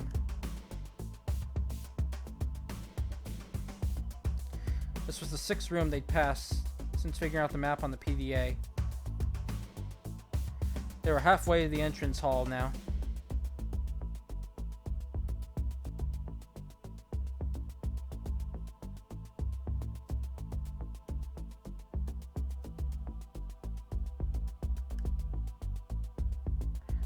If they could simply walk in a straight line, they'd be there in just a few minutes, but the labyrinthine structure of the hallways meant they still had a ways to go, frustratingly enough. 地図は間違いないみたいね。ここまで地図通りだから、さすがにもう疑う必要はないわ。It would seem the map is accurate then. After guiding us this far, I see no further reason to doubt it. Yeah, same. It sure has made traveling a bit easier, huh? No longer had to blindly hug... Let's see. Okay, there. でも気を抜き Oops. すぎないでね。罠のこともあるし。They had no need to continue traveling blindly. Nor do they need to hug the right wall anymore. But don't you let your guard down, okay? There could still be traps to worry about. Yeah, that's true. Not that they could forget them even if they tried. It had been about 2 hours since Soichi and Goda had been caught in that trap. They hadn't found any others since then. Meaning either that had been the only one, or simply weren't all that many to begin with.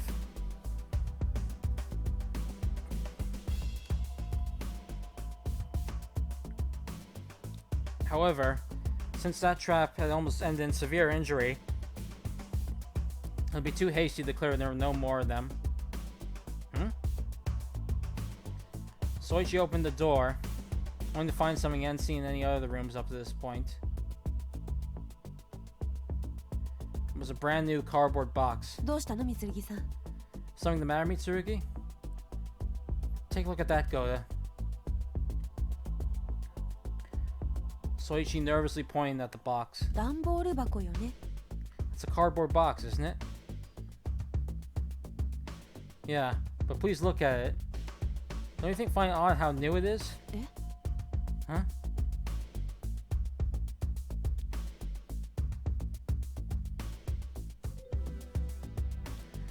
Godo took another look at the box. It was brand new and sitting in the middle of the room. Unlike everything else there wasn't a speck of dust to be found on it.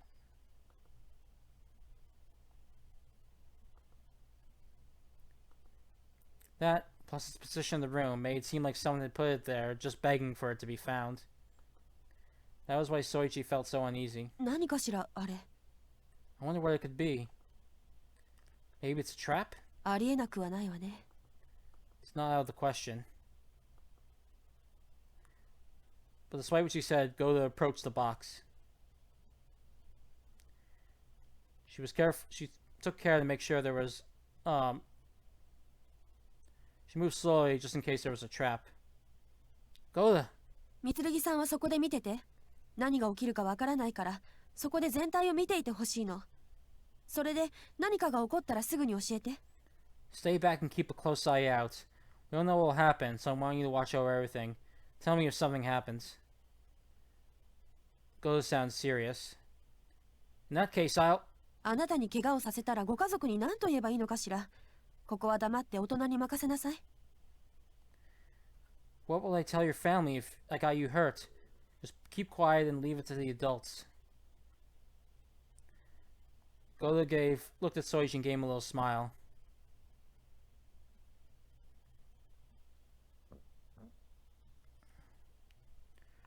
But then her face quickly tensed up as she headed back for the box. Fortunately, nothing happened when she got close to the box. She carefully put a hand on the lid. 開けるわよ。 I'm going to open it now. Okay. The room echoed with the sound of cardboard rubbing against each other. But even so, nothing happened after all. Soichi breathed a sigh of relief once he'd taken a look around and confirmed nothing was happening. みするぎさん、ちょっと来てくださらないかしら。Mitsurugi, could you come over here? But Goda started acting strangely when she looked into the box. She turned around and frantically beckoned Soichi over. Goda? Soichi ran up to her. What's going on? She looks so serious. 見てこれを。 Take a look at this. Oh. Soichi's eyes widened when he saw what Goda had been pointing こ at. れって拳銃よね。 This is a pistol, isn't it?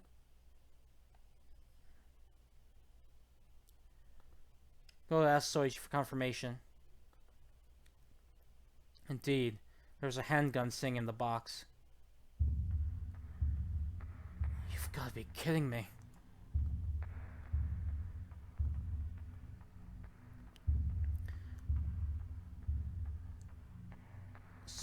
Chilly sweat oozed down Soichi's forehead. At the same time, shivers ran down his spine. The pistol in question was a .38 caliber revolver. Its design was so simple, even a gun amateur like Soichi knew how to use it. Its steel frame gleamed with an oily polish. A gleam that only existed in the world of movies and TV shows up until now for Soichi. 本物なのかしら。 Do you think it's for real?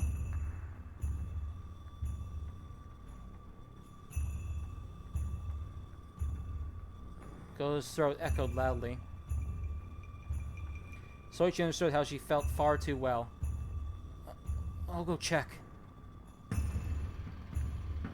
Soichi slowly reached into the box. His hand loudly bumped into the objects inside there. He couldn't see what they were. His attention was solely on the gun.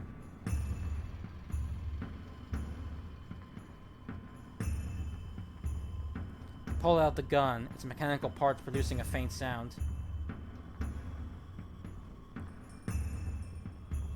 He could feel the weight of the gun.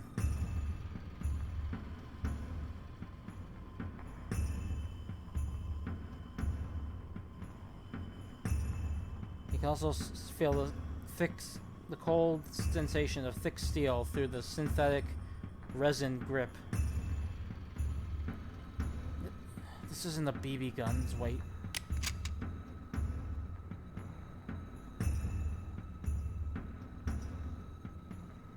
Where's everyone else? They haven't bumped into them yet, I guess.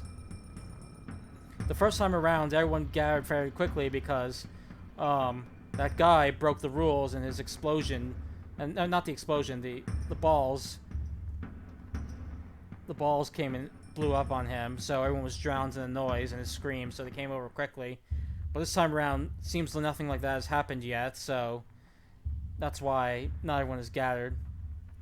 If you'll recall, I'm just going to bring up the original Killer Queen for a moment here. If you'll recall, it was kind of like that in the second route too. They didn't encounter everyone until they managed to find a big enough place where people would naturally gather, since there wasn't a rule breaker that time around. Anyway, I'll continue. Soichi felt panic as he worked to open the magazine. When he did, part of the revolver slid out to the side, revealing bullets.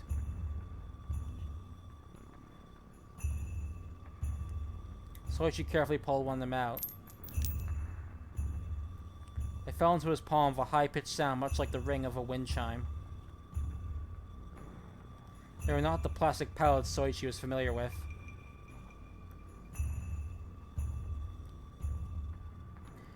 They were literal lumps of lead, cast through a legitimate process or forged. 三剣さん、どう？本物なのかしら。 Well, Mitsurugi, is it real? Goda? Her voice brought Soichi back to his senses.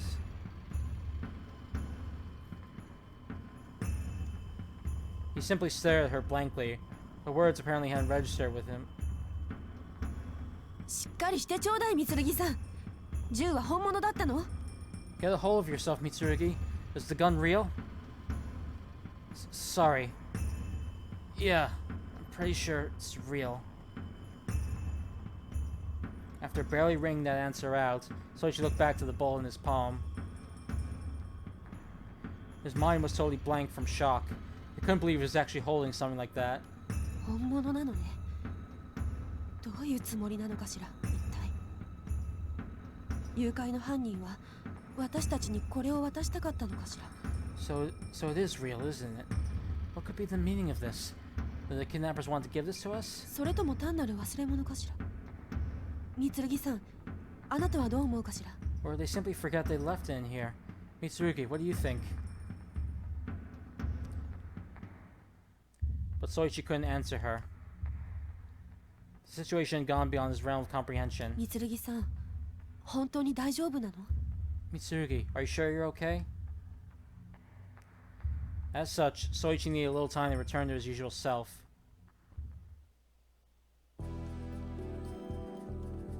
By the time he regained his senses, nearly 10 minutes had passed. I'm sorry, I was just too shocked there. I couldn't believe what I was seeing. 気にすることはないわ。私もそうよ。 I want to apologize. It's the same for me. Soichi bowed his head apologetically.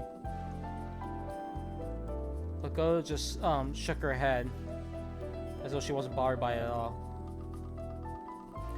Compared to me, you're amazing. You kept your head even after seeing that gun. How pathetic of me. Hold on a second, I'll be right back.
Okay, I'm back.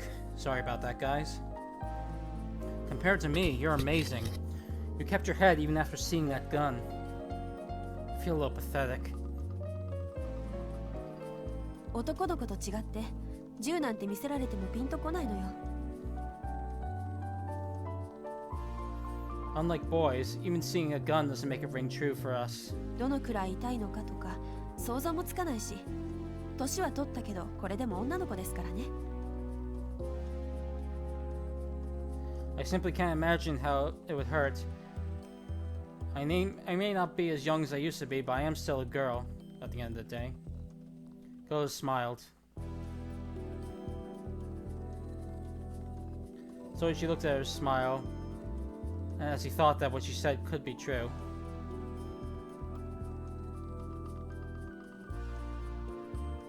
Genders aside, there was indeed no chances in modern Japan to learn the power of guns without watching action movies and so on. それはそうと三剣さん、他にも箱の中にはこんなものがあったわ。 At any rate, I found these in the same box as well. Goda lined up the objects taken out of the box while Soichi was recovering from shock. Rations, a knife, and a first aid kit. あとこんなのもあったわ。 I also found these. Goda placed 2 silver rings linked by a chain on top of the first aid kit. Handcuffs? 何に使えというのやら。I'm not sure if we can use him for anything, though. Go's sigh of exasperation as she looked at them. Unlike the ones seen on cop shows, these handcuffs were a special kind that had a very long chain. それとこれも三剣さんには便利だと思うわ。 Oh, and there was also this. I think you'll find it quite useful. Go to hand a bundle of folded up papers to Soichi. What's this? ここの地図だったわ。PDA の地図と比べてみたから間違いないわ。 A map of this place. It matched up perfectly with the map on the PDA. A map. Soichi unfolded the papers and opened them up. They were about the same size as an open newspaper.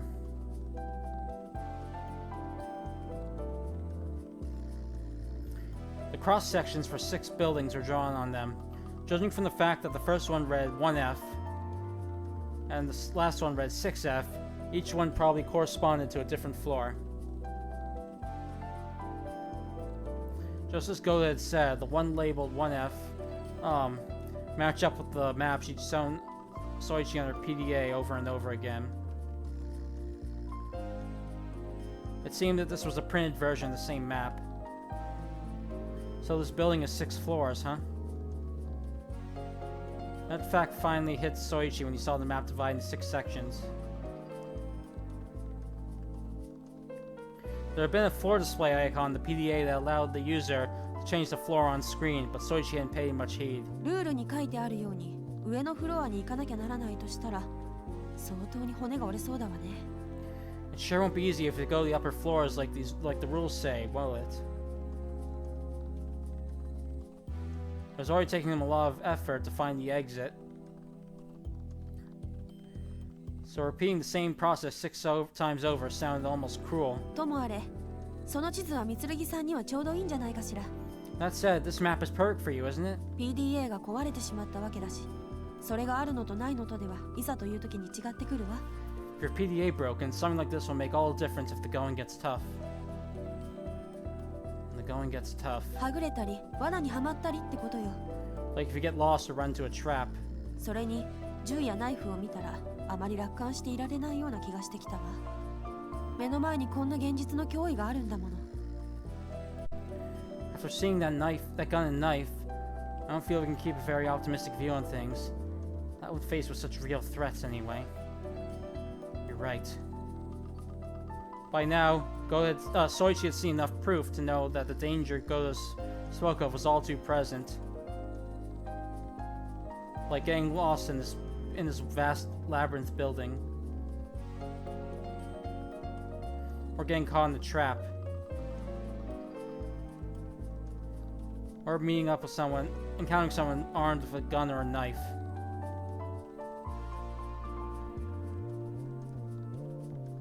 Even a simple man would realize that the kidnapper must have had those weapons too.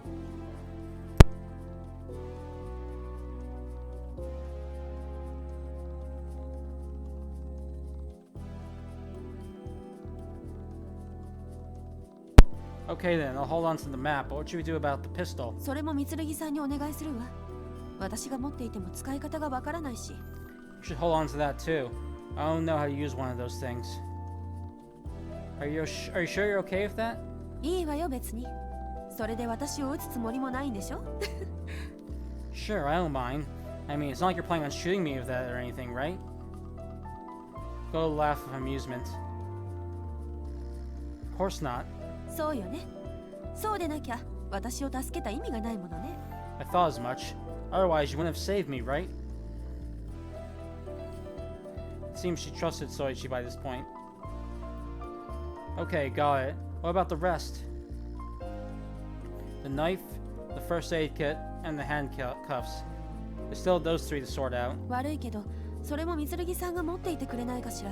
Sorry, but could you hold on to those too? All of them? ええ。 Yes. Goda nodded and held her handbag up to Soichi. どれもこれもこのバッグには大きすぎて入らないのよ。 They're all too big to fit in this bag. Oh yeah, that's true.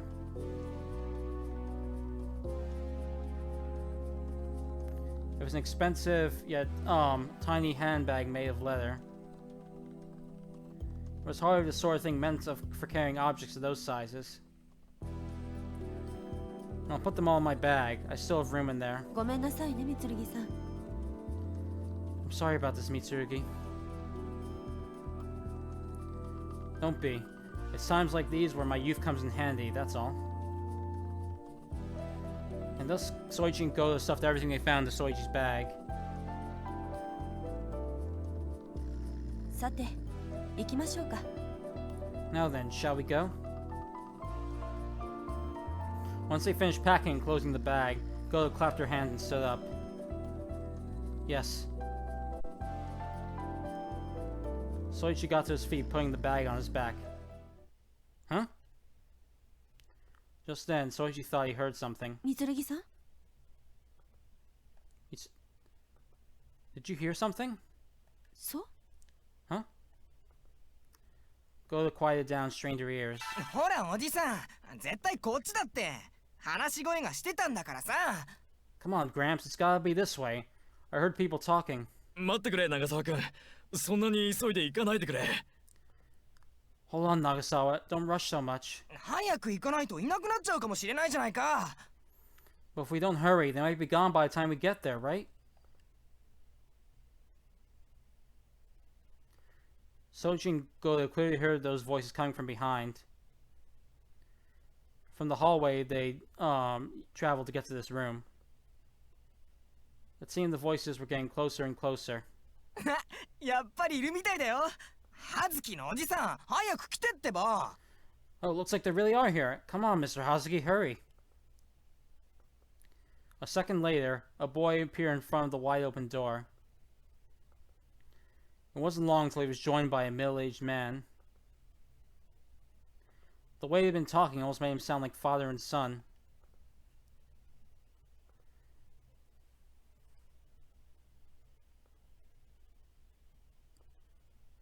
Judging from the boy's air, he had to be a few younger than Soichi. He was either in 6th grade or maybe even in middle school.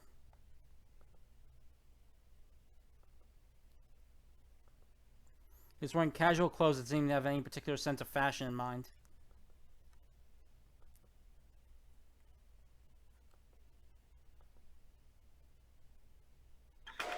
Oops.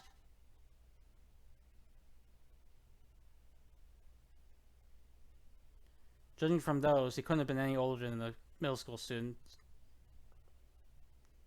The other one was a man who seemed to be at least 50 or so years old.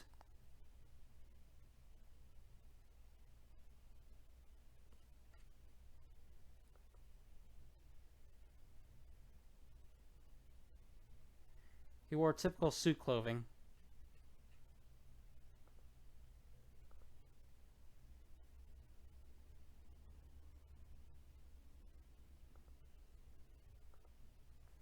They didn't appear to be all that expensive, so he was probably a salaryman or a civil servant.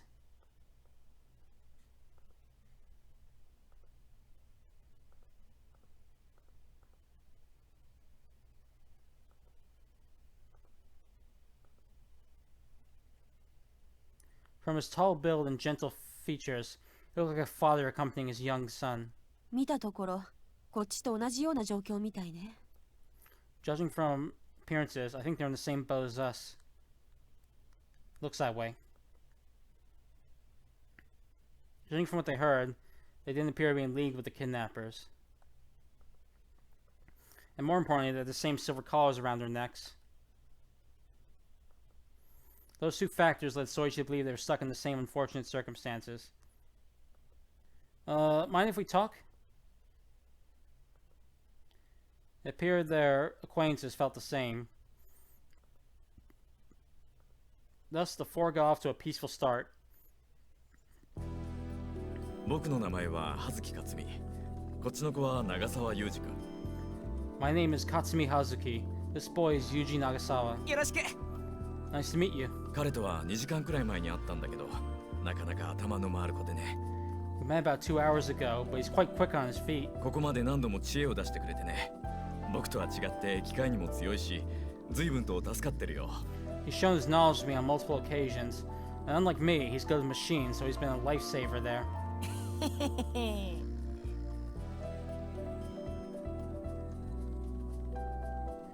The salaried man was called Hazuki. The boy with him appeared to be called Nagasawa. Once she confirmed Hazuki was done talking, Goda spoke up next. 私は郷田真由美。それとこちらは三剣宗一さん。私たちもここで出会ったの。時間はいつぐらいだったかしらね、三剣さん。I'm Mayumi Goda. This here is Soichi Mitsurugi. We met in this place too.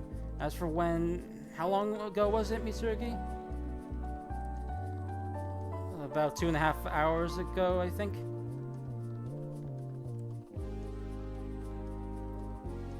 They run that trap roughly half an hour after they met. They'd spend another half an hour wandering before discovering the map. Then they spent a little over an hour traveling afterwards.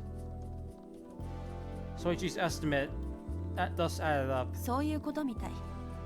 私たちは最初お互いを誘拐犯だと思ってたんだけど、幸いすぐに誤解は解けたの。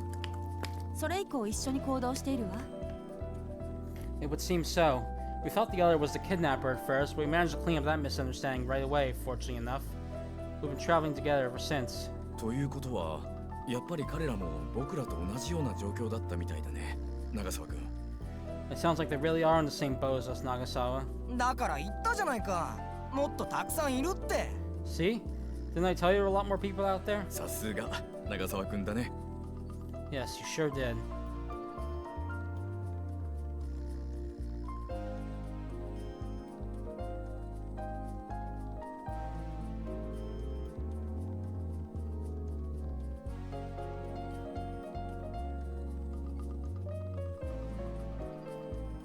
Oh, I just need to look at the next line, I think, to get more context.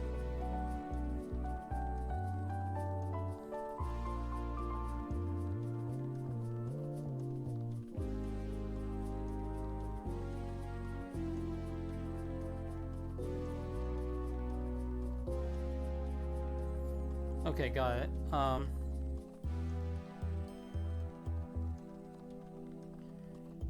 Nagasawa spoke in a boastful tone befitting his age. But perhaps because Hazuki realized that, he handled him quite well to avoid hurting the boy's pride. このルールに従えば13人はいるはずなんだよ。こんなのまだまだ序の口だよ。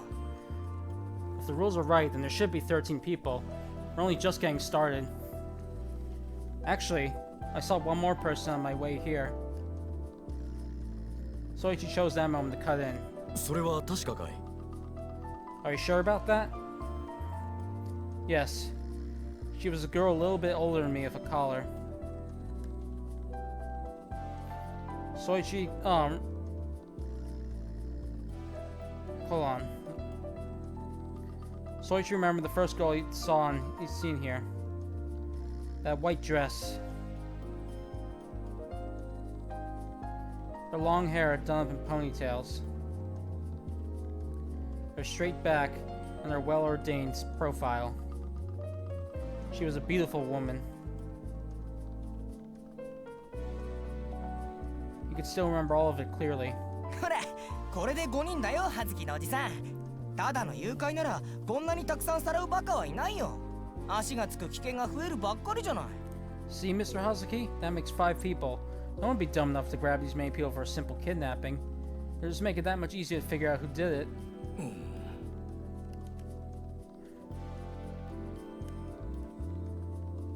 So you guys were kidnapped too, huh?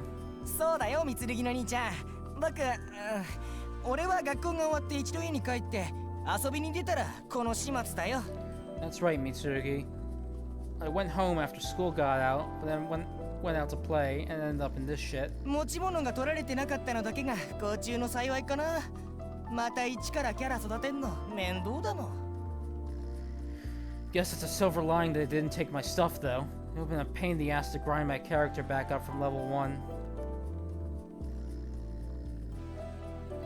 I saw lightly weighted a popular portable game console. Apparently, he was quite the game aficionado. 僕もそんな感じだね。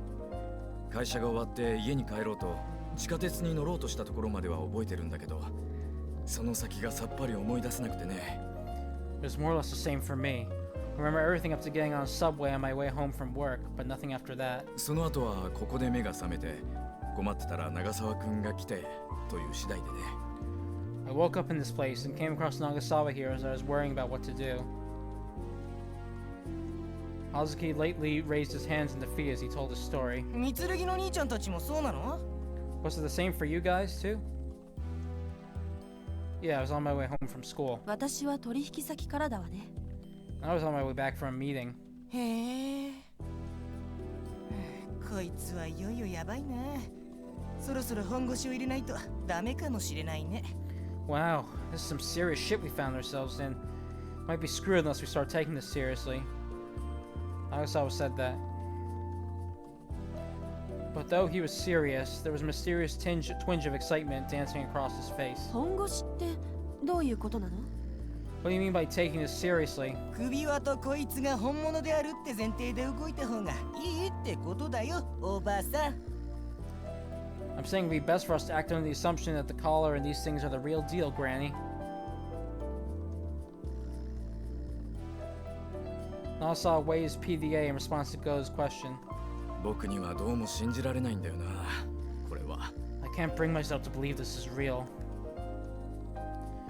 Hazuki took out his own PDA and stared intently at the screen. 大人はすぐに常識にとらわれるからダメなんだよ。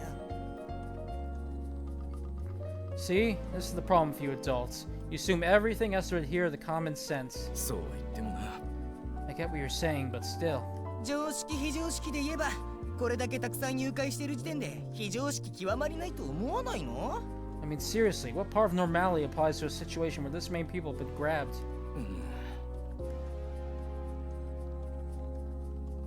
どう考えたって俺たちに面識はないし、直接関係があるようにも思えない。 None of us have ever met before, and it doesn't look like we have anything in common either. ランダムに誘拐して首輪つけて PDA 持たせてこんな建物に放り込んで、なのにそれが全て何の意味もない冗談でした。 They've kidnapped random people, given them collars and PDAs, and thrown them into this building. You're dismissing this all as a meaningless joke? 本当はただの誘拐事件でしたって方が俺には信じられないよ。一体いくらかかってるんだよ、これにさ。 Honestly, I find the idea that this is just some kidnapping to be more unbelievable. I mean, just how much do you think this all cost? Soichi understood what Nagasawa was getting at. The PDAs and collars couldn't have been cheap to make. What's more, there were at least 5 people in this place. Meaning they would need at least 5 sets of collars and PDAs. But whatever the cost, it clearly paled in comparison to the money that went into this building. The plot of land for a building this impressively large alone must have cost billions of yen, no doubt about it. Depending on the place it was built, the price could have even been in the tens of billions. Combined with the construction costs for the building itself, it was clear whoever had built this place had paid top dollar. Soichi couldn't imagine someone would do all this for a simple kidnapping. 年のせいかな。それでも僕は受け入れがたいんだよ。 Even so, I find this hard to believe. Maybe it's my age talking. Hazuki groaned. Soichi understood how Hazuki felt too well. In the end, the rules written in the PDAs were just too far removed from reality. Hearing he could die or be killed if he didn't go along with it was simply too much to ask to believe. Is there any reason to believe it's neither of those? As such, Soichi began to wonder. Then maybe this wasn't an ordinary kidnapping, but at the same time that what the PDA said wasn't true either. Then maybe there was another reason that would allow for both of those assumptions to be true.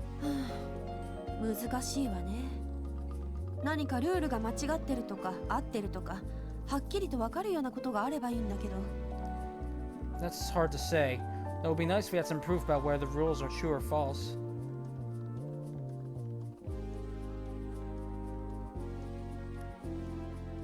Okay, without proof, the group was indecisive about which side of the argument they should take. I mean, they didn't even know what goal they were acting according to. ここで言い合っていても始まらないさ。差し当たって出口を探さないかい？僕らはもともとそのつもりでここまでやってきたんだ。Well, just standing around here talking won't get us anywhere. Why don't we just look for the exit for now? That's what the two of us have been trying to do so far. Same here. Their objectives matched up. そうしましょうか。 Shall we go then? 異議なし。 I'm all for that. Go to Nagasawa were all for that plan too, it seemed. Regardless of who was right, finding the exit would be the best thing to do for the time being. Alright, then let's get going. Unless the four resume their search for the exit. ねえ、三剣の兄ちゃんたちはルールはどこまで分かってんの？ Say, just how many of the rules do you guys know? Nagasawa asked as they were walking down the hallway. Well, I'm just gonna save quickly.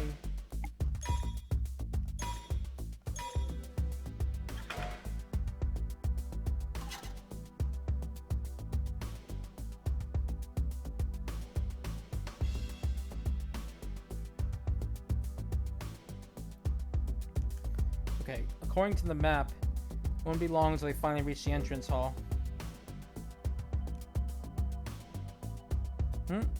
Oh, some kind of threat about how if you break the rules, your collar will activate. There was also a bit about how there's forbidden areas, how each floor will turn into them one after another. Now you can't fight during the first 6 hours unless it's in self-defense. Soichi answered while counting off his fingers. Since his PDA had broken, he could only go off his memories. それとジョーカーがあるらしいわね。他の PDA に偽装できる偽カードみたい。それと賞金の総額が20億円って書いてあるわ。There's also something called a Joker, too. Apparently it's a fake card that can disguise itself as other PDAs.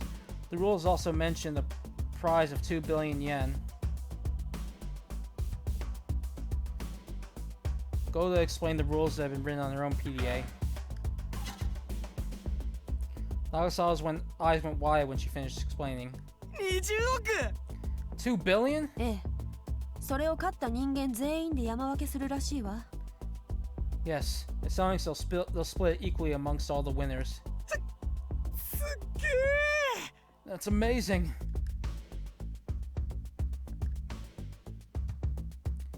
Nagasawa's eyes gleamed, but Goda shook her head with a serious gaze. でもあまり喜んではいられないわね。ルールが正しいのかどうかなんてわからないし、もし本当なら首輪を外さなきゃ死ぬってことだわ。I wouldn't be celebrating if I were you. Not sure if these rules are real yet, and if they are, that means we'll die unless we get them off. 賞金なんて生きてなきゃ意味がないわ。Prize money means nothing if you're not alive to spend it. それもそうか。 Yeah, I guess you're right.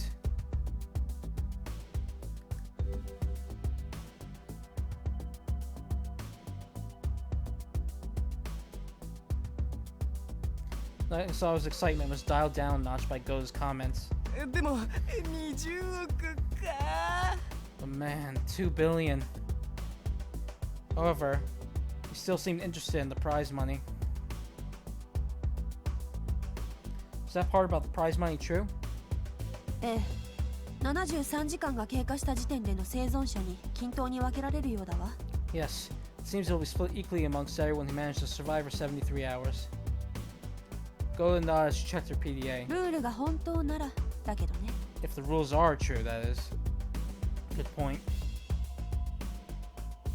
They still didn't know if the rules were real or not, nor did they have a way of finding out. So all talk of prize money meant nothing. But seriously, just what is up with those rules and... But before Soichi could finish the sentence... 話してください。大声を出しますよ。 Let me go! I'll scream! They were interrupted by a girl screaming from down the hallway. いいじゃないかお嬢ちゃん。金なら払うって言ってるんだ。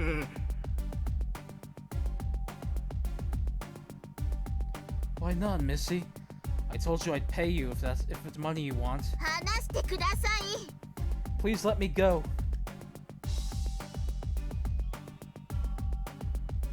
Soichi sprinted over the room, only to find a young woman wearing a white dress and a plump middle-aged man jostling around. She's... Soichi remembered her.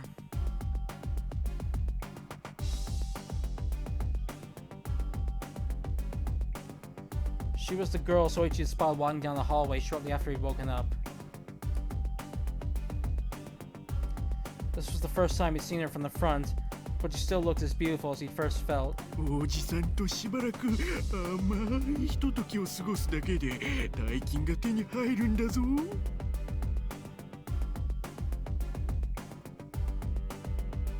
You can net yourself a lot of cash just by spending a short and sweet amount of time with me, you know. 嫌だったら I said no. But it seemed that beauty had led the middle-aged man to make a move on her.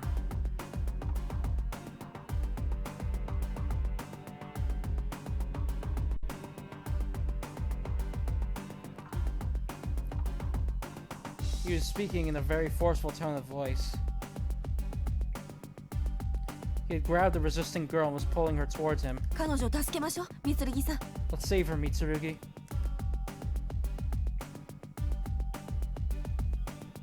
Funny thing about his Urashiyama's voice that you're talking about is that he has the same voice actor as Takayama. So it's Takayama's voice actor doing that.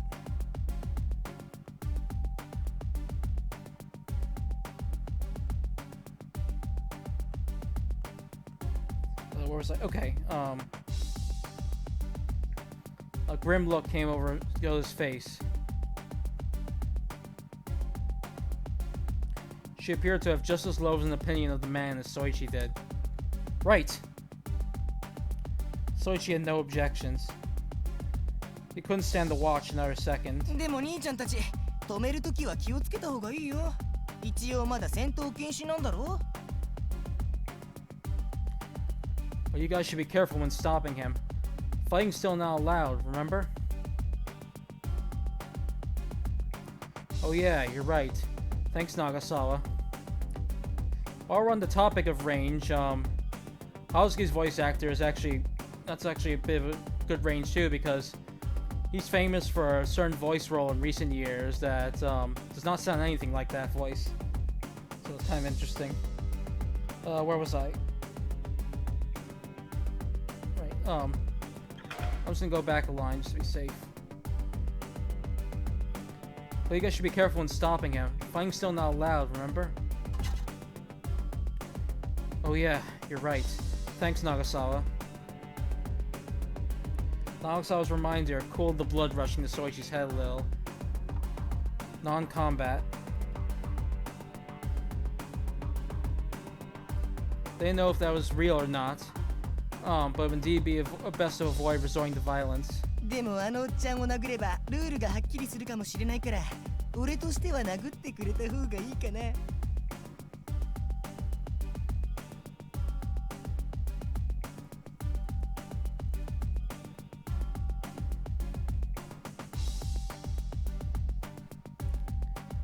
On the other hand, we might be able to figure out the rules are real by punching that old fart.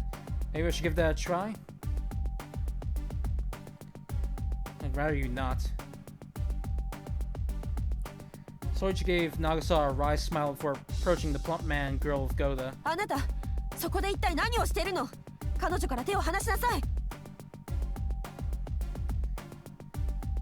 What in the world are you doing? Let go of that girl this instant. Go's enraged voice echoed through the room. The two of them immediately looked over to her. The man frowned, while a hint of relief spread across the girl's face. It was at that time Soichi noticed the two also had collars on. 何って俺はただ彼女と親しくなろうとしてだね。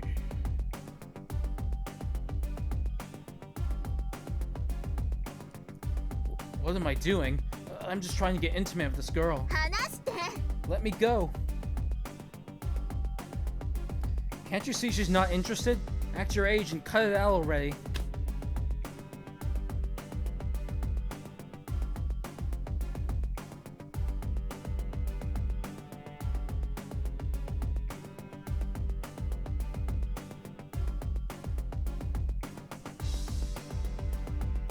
Soichi said that and grabbed the man's wrist. し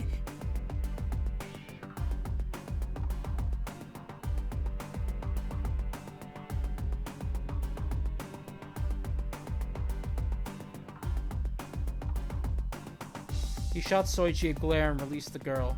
大丈夫？災難だったわね。 Are you okay? That must have been a horrible experience. あ、いえ、大丈夫です。 Oh, no, I'm okay. Go to talk to the girl.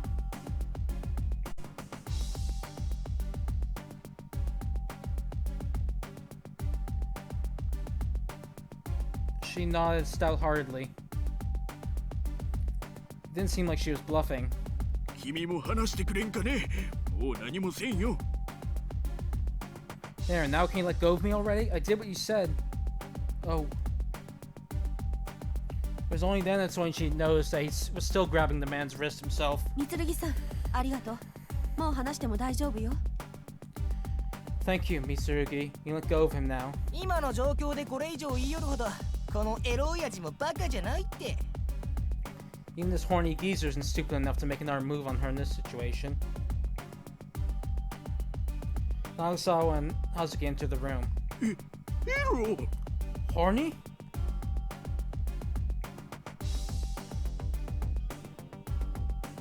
The man got fired up by Nagasawa's comment, but clicked his tongue again and barely looked to the floor when he saw Soichi and Hazuki flanking the boy. Soichi let go of him once he was sure the man wouldn't try to pull any kind of stunts. Once Soichi's group finished introducing themselves, the girl bowed her head slightly. 助けてくれてありがとうございます。私は八幡玲香と言います。この春に大学に入ったばかりです。 Thank you for saving me. I'm Reika Yahata. I entered college just this spring. She was 19 years old and a freshman at college. It seems Soichi's assessment for age had been fairly on the money. She really was just a little older than him. ねえ、三剣さんが見かけたっていうのは彼女？ Say, is this the girl you said you saw, Mitsurugi? Go looked over the girl before asking that question. Yes. Soichi nodded. Now he got another look at her. He was positive she was the girl he'd seen. どういうことです？ What are you talking about? Confused by their conversation, Reiki looked back and forth at Soichi and Goda. His faces. Oh, right, sorry. The truth is, I actually saw you about 3 hours ago. 私を？ Me? Reika calmly asked for clarification with little signs of surprise.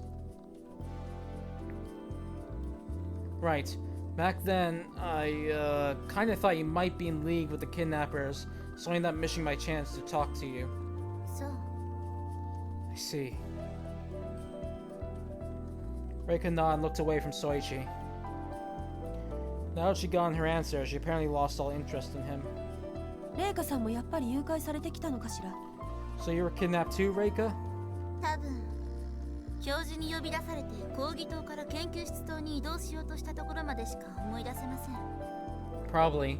All I can remember is heading from the lecture hall to the research labs after my professor called for me there. 誰か犯人の姿は見ているのかしら？ Did you get a glimpse of the culprit? いいえ、何も。講義棟の裏は人通りが少ないので、おそらくそこに隠れていたのではないかと。 No, none. There weren't many people behind the lecture hall, so they were probably hiding there.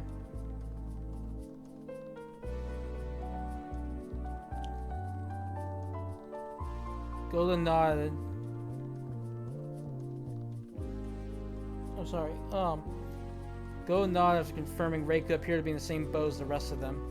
なあなあエロのさ、ハンタも誘拐されてきたんだろ Hey, horny geezer, were you grabbed too? うるさいこそ俺をエロ親父と呼ぶな。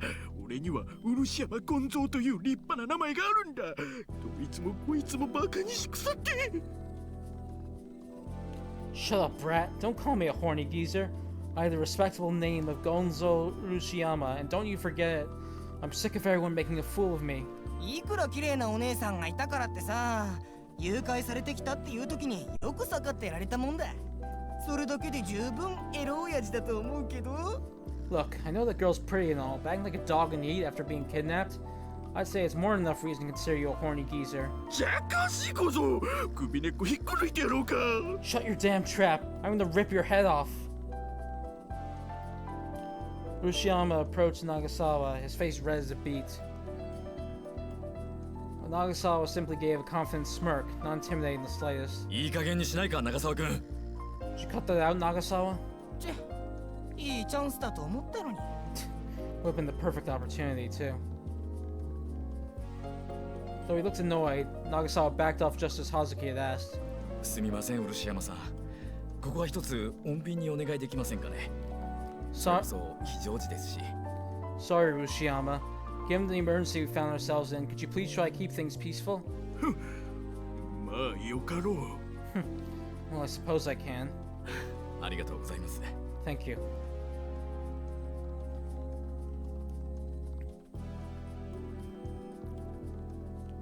Hazuki bowed his head with a cordial smile, and Urashiyama immediately backed down. It seemed even he realized what an emergency this was. それで漆山さんも誘拐されてきておいでで。 So were you kidnapped too? ああそうだ。 Yeah, that's right. Urashiyama frowned like he'd just bitten into a lemon. 会社帰りに飲みに行ってそれっきり記憶がない。 The last thing I remember was going for a drink on my way back from work. それは誘拐じゃなくて飲みすぎで記憶がないだけなんじゃないの You sure you didn't just get wasted instead? Nagasawa laughed. Urashiyama furrowed his eyebrows for a moment, but in the end, he simply cleared his throat and looked away from the boy. You really shouldn't be pushing his buttons. Soichi admonished Nagasawa in a low voice only the boy could hear. でもいいチャンスだと思ってさ。 Well, don't you think this is a good chance? Following Soichi's lead, Nagasawa replied with a whisper.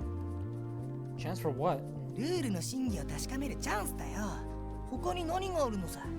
Seeing if those rules are for real. You got any other ideas? What do you mean? どうもこうも戦闘禁止のうちにあのおっさんが俺を殴ればそれでルールが本物かどうかがはっきりするじゃない。 What do you think? If the old fart punches me while the non-combat restriction is still in effect, we'll learn for sure if those rules are the real thing or not. Nagasawa said it as if it was no big deal.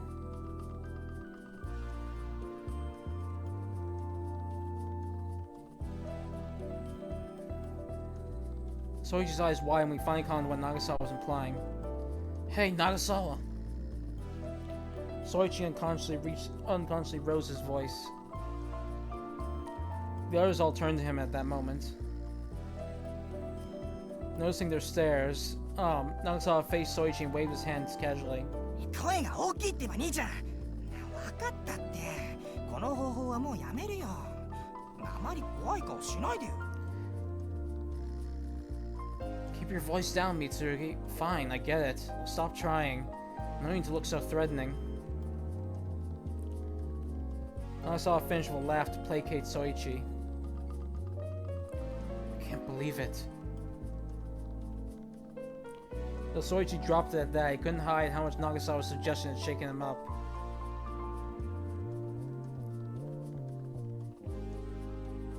Just because Urashiyama had been trying to force himself on Reiko was no reason to use him as a guinea pig.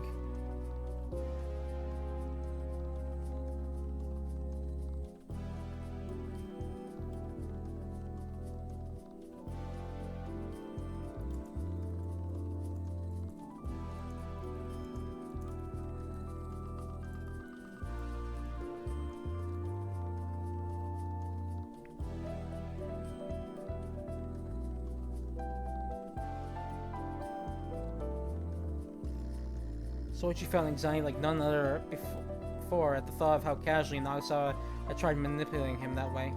ともかく目が覚めたら家でも見慣れた飲み屋でもなかった。うろついてたらお嬢ちゃんと会ってすぐにあんたたちが来た。 Anyway, when I woke up, I wasn't at home or any of the bars I knew. After wandering around, I came across that chick, and then you guys showed up. もっと遅く来てくれてもいいじゃないか。 I wish you'd been later. いい気なもんだね。ルールが本物なら命拾いしたのはあのおっさんの方だってのに。 That's a very optimistic mindset, considering you would have died if the rules are true. Nagasawa snickered as he listened to Urashiyama's welching. At first, Soichi didn't understand what he meant. After thinking it over a bit, it hit him. 正当防衛以外はダメなんでしょ、兄ちゃん。 Anything aside from self-defense is out, right, Mitsurugi? Just as Nagasawa said, Urashiyama could have died, assuming the rules were for real.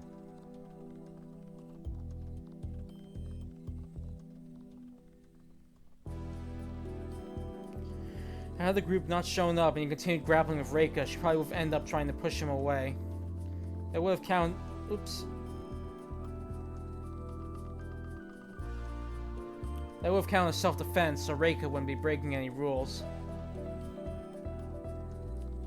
But if Urashiyama had lost his temper and retaliated violence, it would have been another story.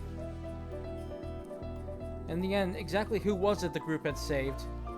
Reika? Or Urashiyama? None of them knew. ねえみんな、もしかしたらこれだけの人数がいれば PDA に書かれているルールが全てわかるんじゃないかしら。 Excuse me, but considering the number of people we have now, maybe of all the rules on the PDAs? Goda, who had been quietly thinking the whole time, spoke up when she was sure the conversation was ended. According to the PDA, there were 9 rules in total. Each PDA had 4 rules, 2 of them which were the same for everyone. There were also 2 that were randomly picked from the remaining 7. There were 6 of them now. It was plausible they could find out all the rules by comparing their PDAs. そうだね。仮にそうじゃなくても知っておいて損はないよ。ルールを知らずにいてルール違反なんて嫌だもの。 Yeah, that's right. Even if that's not the case, there's no harm in learning what we do have. It'd suck if we broke a rule without even knowing it. Soichi got what Nagasawa was implying right away.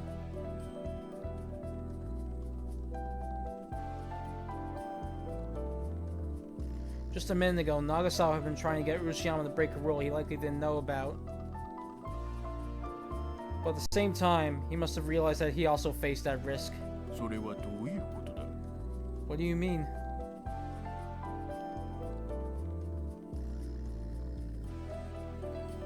A befuddled look appeared on Urashiyama's face. Apparently he hadn't paid much attention to his PDA. He didn't understand. Well, you see...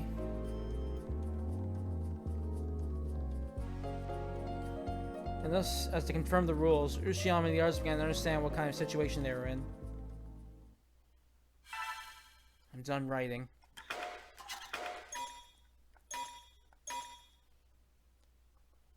I just wanted to say at this point regarding like the remaining stream time. There's a certain point I want to get up to right before the stream ends. It might be a little longer than past 5, like I was planning to originally. It might go on to 5, as long as 5:30 if possible. So I just want to check to see if you guys are okay with that, since it might be another hour or so.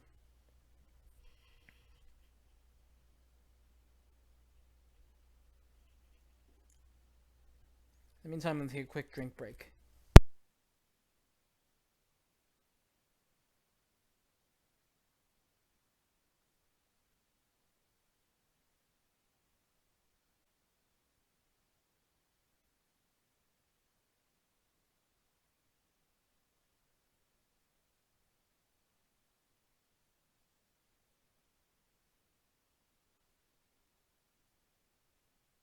Okay, and I'm going to continue on until I get to that point I'm hoping for, since that'd be a good stopping point. Alright, I'm going to continue now. I'm done writing.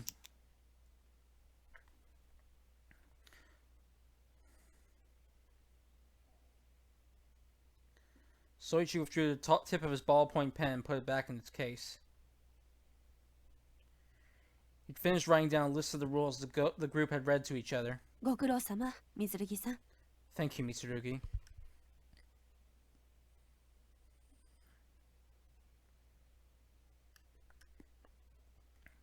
Goda, the one who displayed leadership and kept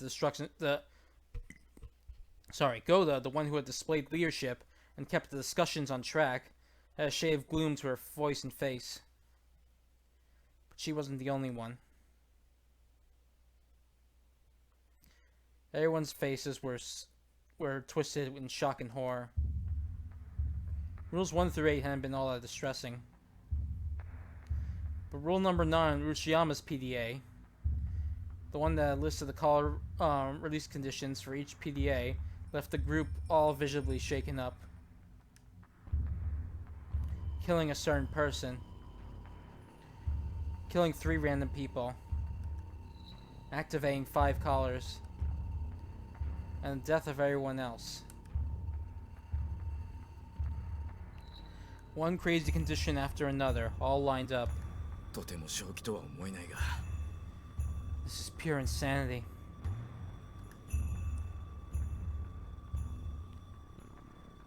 Hazuki spoke for everyone. He was right.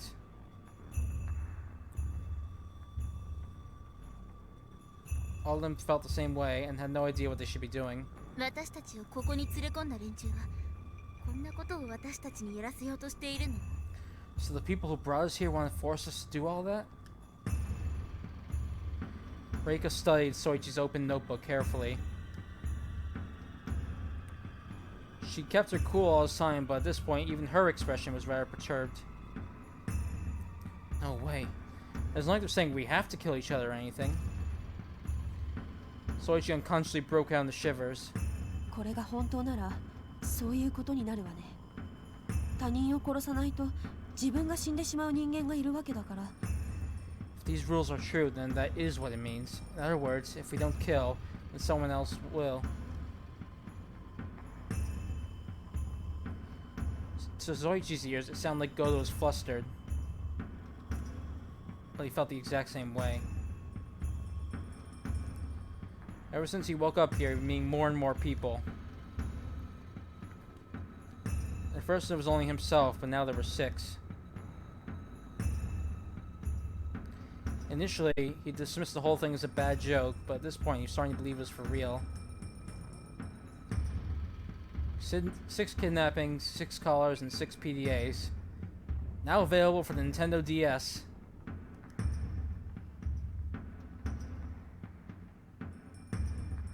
Joke aside,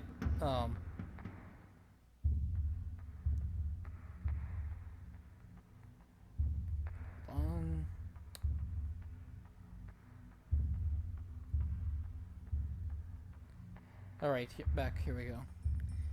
Went far beyond the realms of a joke. なんとか確かめられないものかな。このルールが本当なのかどうか。 If only there was some way we could know for sure that the rules were true. Hazuki said that as he wiped the sweat off his brow. It wasn't that hot, but he couldn't stop sweating.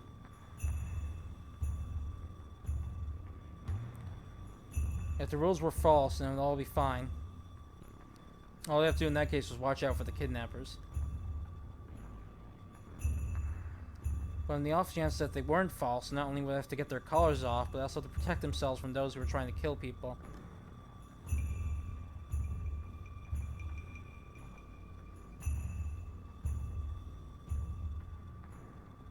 The extremity of their situation lay in which one was the truth. 葉月さん、確かめるったって一体どうやって？ルールを破ってみるわけにもいきませんわよ。But how do you suggest we go about figuring it out? Breaking the rules completely out of the question. It was a vexing problem. They could probably figure out the validity of the rules by breaking one of them. But that would mean potentially signing someone's death warrant.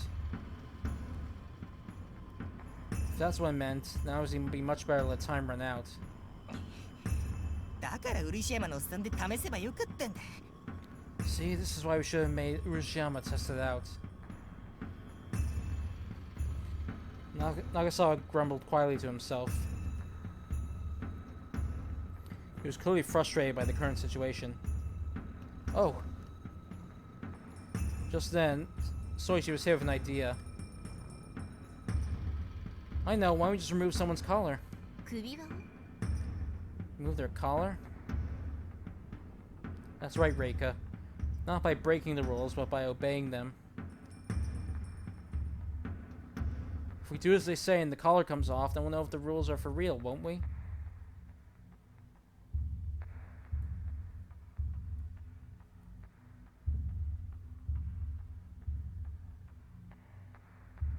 Hold on.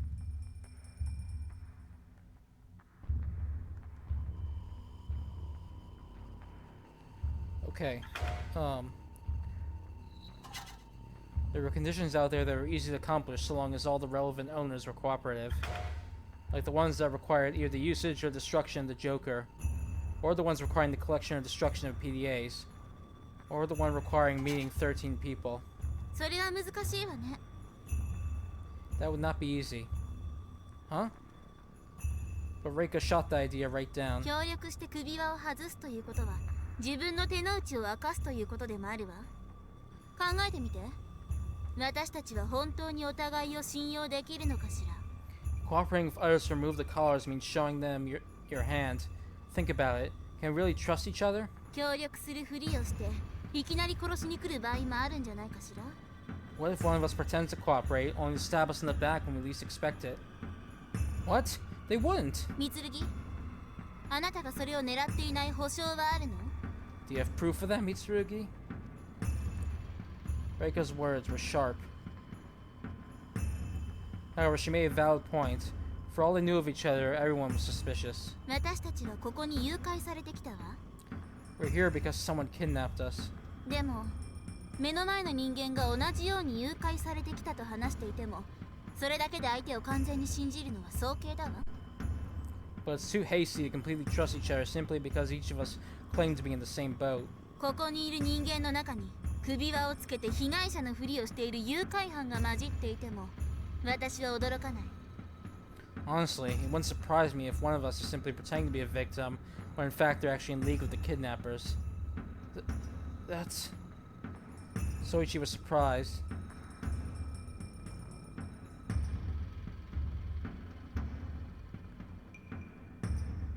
He'd never considered the possibility that having a collar on didn't necessarily equate to having been kidnapped. そして仮に誰かの首輪が外れたとしても外れたのが誘拐犯の一人の首輪であればルールが真実であるという保証にはつながらない。 And even if we remove one of our collars, if that someone turns out to be one of the kidnappers, then that doesn't stand as proof that the rules are true. 三剣、首輪を外しても全く意味がないわ。 So you see, removing the collars means absolutely nothing, Mitsurugi.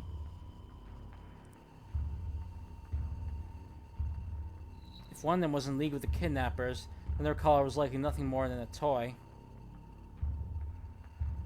After all, there was no reason for a kidnapper to adhere to the same messed up rules as everyone else. Meaning whether the rules were true or not, the kidnapper could remove their collar with ease. Yeah, you're right. Reika's point was valid. That alone made Soichi quite dejected. Also meant he couldn't trust any of the people standing amongst them. As Soichi had been on the brink of completely trusting Goda and Hazuki, that revelation came as a huge curveball for him. じゃあ戦闘禁止エリアを探してみるってのはどうだい？ But why don't we try looking for one of those non-combat areas? 首輪を外してもダメならルールに書かれていることを一つずつ固めていくしかないと思うんだが。 If removing the collars won't work, then I think we have no choice but to confirm each rule one after another. それしかないわね。 I suppose that's all we can do in the end. Goda nodded and looked to Reika. Reika responded with a nod of her own. It seemed they were both in favor of Hazuki's motion. まず出口を見つける。それでなんとかなりそうならそれでよし。ダメなら戦闘禁止エリアを探す。それでいいわね。 Let's find the exit first. Looks like there's something we can do there. We'll do it. If not, we'll go look for a non-combat area. That should be fine, right? 分かった。 Got it. Nagasawa agreed right away. あ、そうしよう。残念でならないがね。 Yes, let's do it. I hope nothing goes wrong, though. Hazuki shows approval after thinking over for a moment, then turned to Soichi. Since he agreed with everything Soichi had said so far, Hazuki wanted to trust him. But Reiko's words had made him worried. In the end, he still felt he could trust Soichi, but he couldn't quite say the same for everyone else. Alright. And finally, Soichi reluctantly agreed.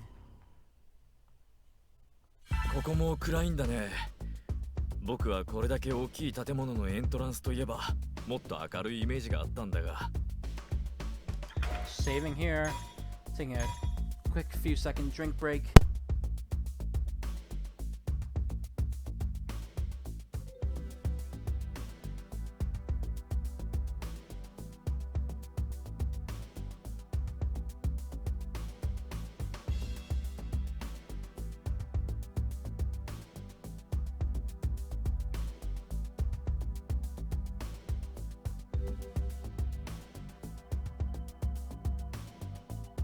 Okay, done. Continuing now. This place is just as dark as the rest, huh? I was expecting the entrance hall for such a large building to be brighter. Those were the first words Hazuki muttered as the group arrived in the entrance hall. The entrance hall was dark. The other rooms hadn't been well lit either, but the sheer width of this room made that aspect stand out more than usual. 営業してるわけじゃないんだ。シャッターが降りているんだろうさ。Well, no one's been running this place for years, obviously. I'll bet the shutters are down. Luciano's reply was rather curt. エロのおっさんの言う通りみたいだよ。 Looks like the horny geezer's right on that one. Oops. Nagasawa ran up ahead and tapped something further down the hall. The loud metallic echo reverberated across the room, reaching Soichi and the others. シャッターが閉まってる。アルミにしては重いから多分鉄製のシャッターなんじゃないかな。 The shutter is closed. That sounds too heavy for aluminum, so it's probably made of steel. There was that metallic echo again. It seemed it was the shutter that Nagasawa was tapping. As the group progressed further, the shutter, initially hidden by shadows at a bad angle, came clearly into view. It was behind transparent glass doors about 10 or so meters wide. Had it been raised, the room would undoubtedly be as bright as Hazuki had expected it to.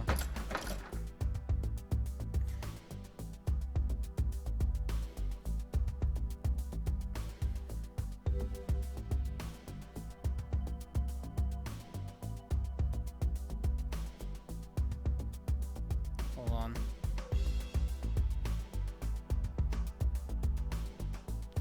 Okay. Nagasawa was sticking one of his hands through one of the several broken holes in the glass, rattling the shutter. It appeared someone had broken a hole in the glass. 長沢くん、ガラスで手を切らないように気をつけるのよ。 Nagasawa, be careful not to cut your hand on the glass. そんなヘマはやらないよ。 Relax, I'm not that dumb.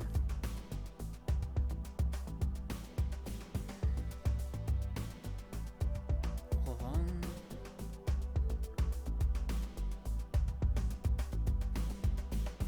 Okay, everyone approached the glass doors, keeping Go's advice to Nagasawa in mind. By the time they got there, Nagasawa had already taken his hand out and was facing the rest of the group. あんまり良くない状況だね。 Looks like we're stuck. 開きそうもないのかい。 You don't think we can open it? Hazuki crouched down to get a better look at the bottom of the shutter. うん、しっかりロックがかかってる。でももしロックが外れたとしても、電気が来てなきゃシャッター自体が上げられないよ。 Yep, thing's locked tight. But even if it weren't, we would need electricity to raise it. ならシャッターを破れないかしら。 Then maybe we can break the shutter?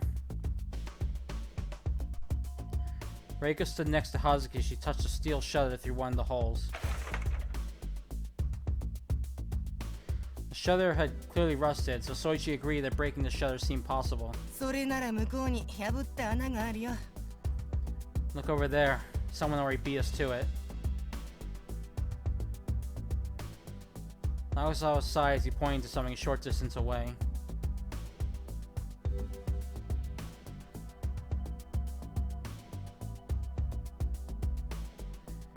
The glass door at the entrance was several meters wide. Nagasawa was pointing around the edge of it. 本当だ、穴がある。だがなんだこれは。向こう側にこれはコンクリか。穴の向こうはコンクリートの壁があるぞ。 You're right. There's a hole here.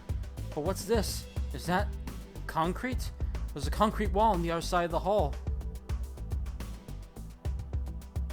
Urashiyama shouted as he inspected the hole that Nagasawa had mentioned. A wall? Soichi and Hazuki ran over to Urashiyama. Goto wasn't far behind them. However, Reika simply watched from a distance, perhaps out of disgust for Urashiyama. As Nagasawa had already seen the hole, he just stayed still with a glum look. Yeah, that is concrete. Think it covers the whole other side? Soichi gasped with surprise when he saw the hole in the shutter.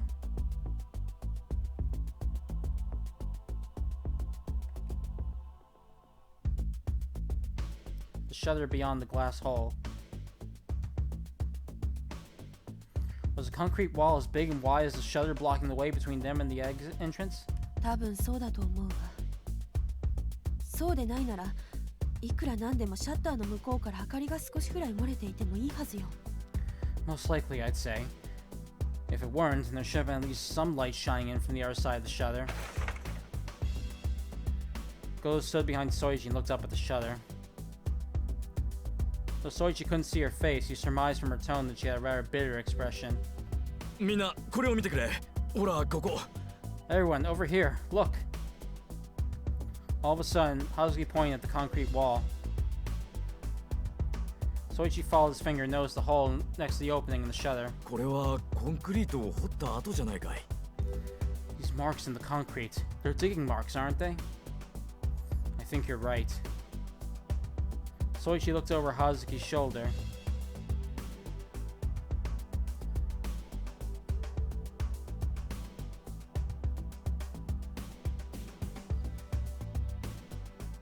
Just as the man had said, there was a mortar-shaped dent in the concrete, several centimeters deep.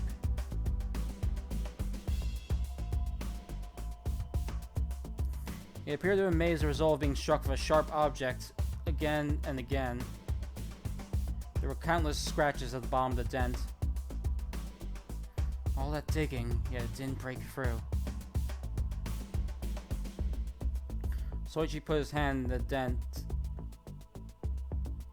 He was surprised as it hit him just how deep it was. Found these specialized tools. It must have taken the person who dug it a considerable amount of time to make it that far. Wait, the person who dug it? Hold on. The fact that there's a hole dug here must mean that someone else was confined here long before we were, doesn't it? The group had only been awake a few hours.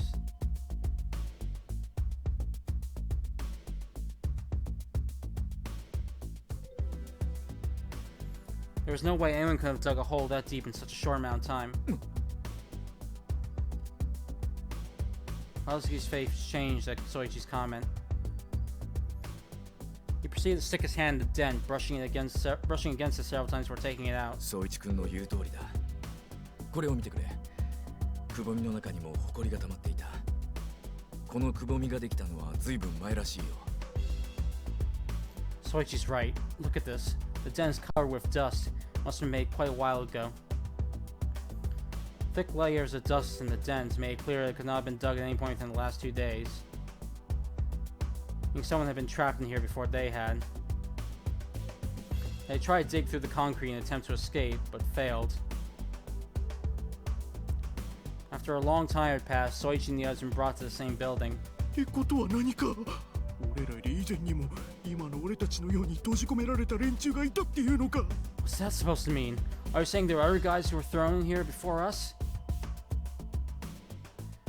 Urushiama's face paled as reality finally began to sink in for him. 状況はそう言ってるわね。 That would appear to be the case. Go's face was grim. ねえ三剣の兄ちゃんはどっちだと思う Hey Soichi, hey Mitsurugi, what do you think? What do you think it is? What do you mean? これが輝け第2回監禁大会なのかそれとも輝け第30回なのかってことだよ You think this is the second or 30th confinement tournament? Second? 30th? What's he talking about?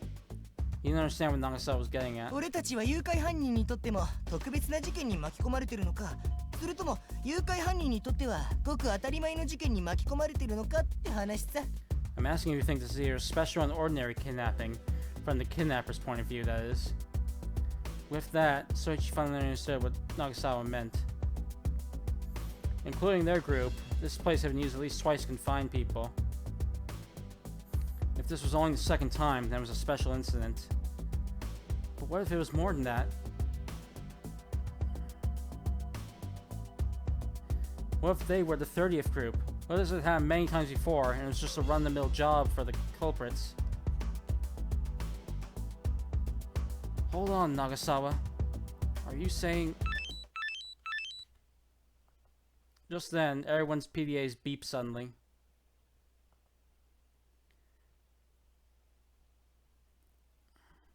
The loud chorus of alarms was grating to the group's ears. 携帯電話か Is that a cell phone? 違うよヘロのおっさんこの PDA が鳴ってるんだ No, you horny geezer. It's these PDAs. Nagasawa, the youngest one there and the product of the digital era, was the first to reach for his PDA. なんだ勝手に電源が入ってるぞ警告用のアラーム What's going on?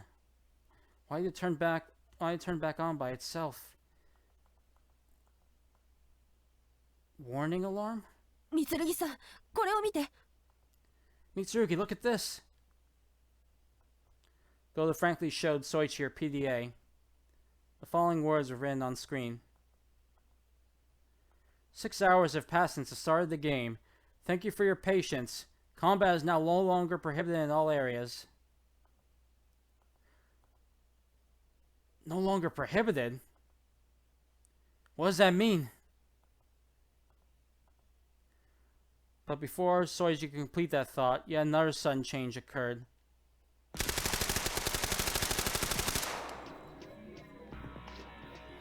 A girl with a silver collar fell to the ground in concert with the ear-splitting roar of gunpowder and metal. She was about Soichi's age. Her long hair and hairband stuck out, as did her uniform. And for some reason, her collar was flashing red. No one present was familiar with that light.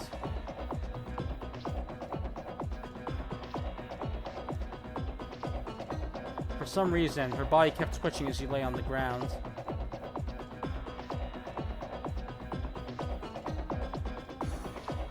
That was the sight the six of them had... That sound had alerted the six of them to.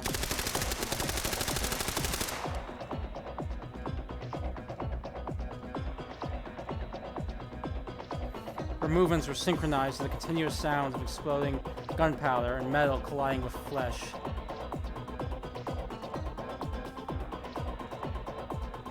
As well as 4 gun barrels popping out of the walls at blinding speed. A scream caught in Urushiama's throat. A crimson pool blossomed around the girl.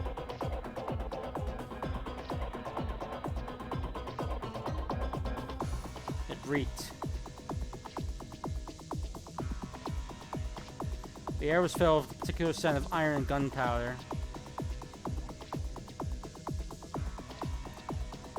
A stench that created nausea just from breathing it in alone. 撃たれているのか She got shot? No, she's still getting shot. The girl's body continued to move. She was clearly dead by this point.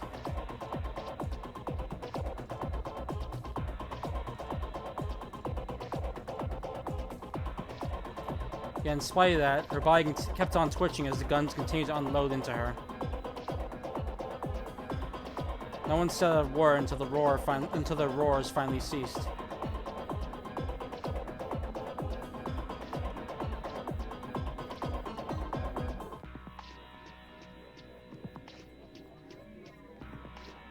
They didn't have the presence of mind to do so, nor would it have done any good. They just kept standing there for what felt like an eternity until at long last the girl stopped moving. Everyone stood frozen and watched that scene.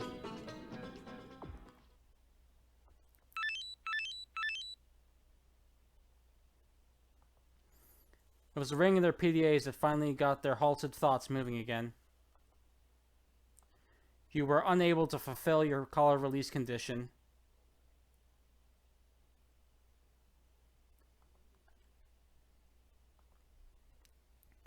Soichi realized that synthetic voice was coming from the deceased girl's collar, repeating like a broken record.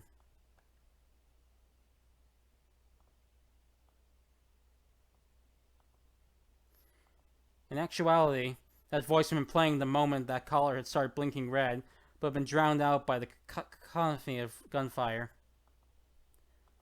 Failed to fulfill your release condition? Penalty? Penalty? Reiko swiftly operated her PDA. Everyone's PDAs were beeping to indicate the addition of new information. スマートガン自動攻撃システム？何なのこれは？ Smart gun automatic attack system? What is that? Reiko wasted no time in reading that new entry. It contained an explanation of the devices that executed the girl.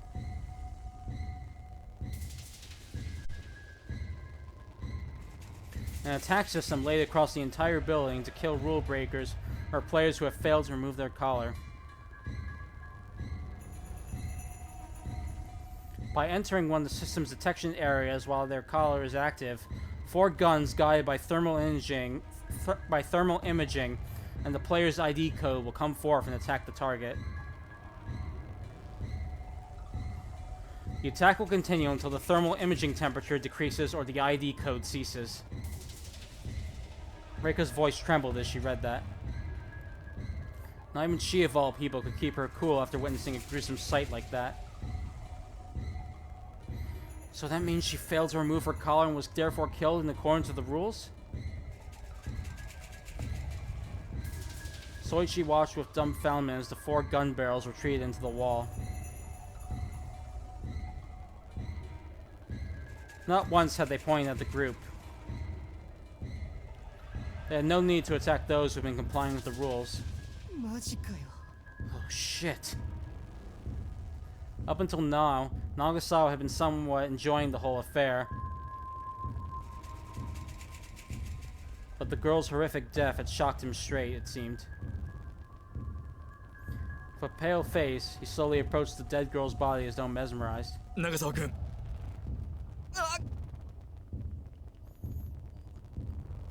Hazuki pulled Nagasawa back. He wanted to shield the boy from the ghastly sight no one his age should ever have to see. だってハツキのおじさん、あれ死んでるんだぜ。 But Mr. Hazuki, she's dead, you know? Nagasawa pointed at the girl's body as he muttered in a daze. だからダメなんだNagasawa-kun。君はここにいるんだ。 Which is exactly why you mustn't. Stay here. でも But まさかこんなことが現実に起こるだなんて。 I can't believe this is actually happening. Goda also seemed a bit agitated.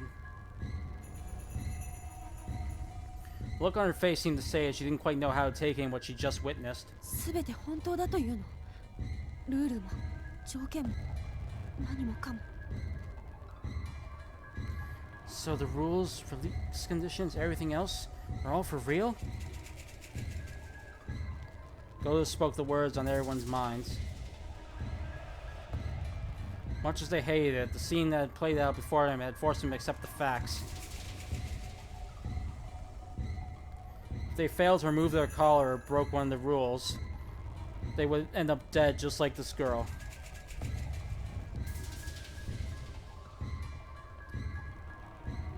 The girl in front of them was dead, no doubt about it.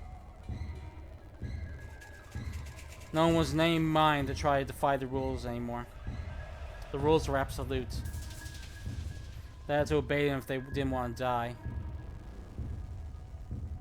Everyone now knew that.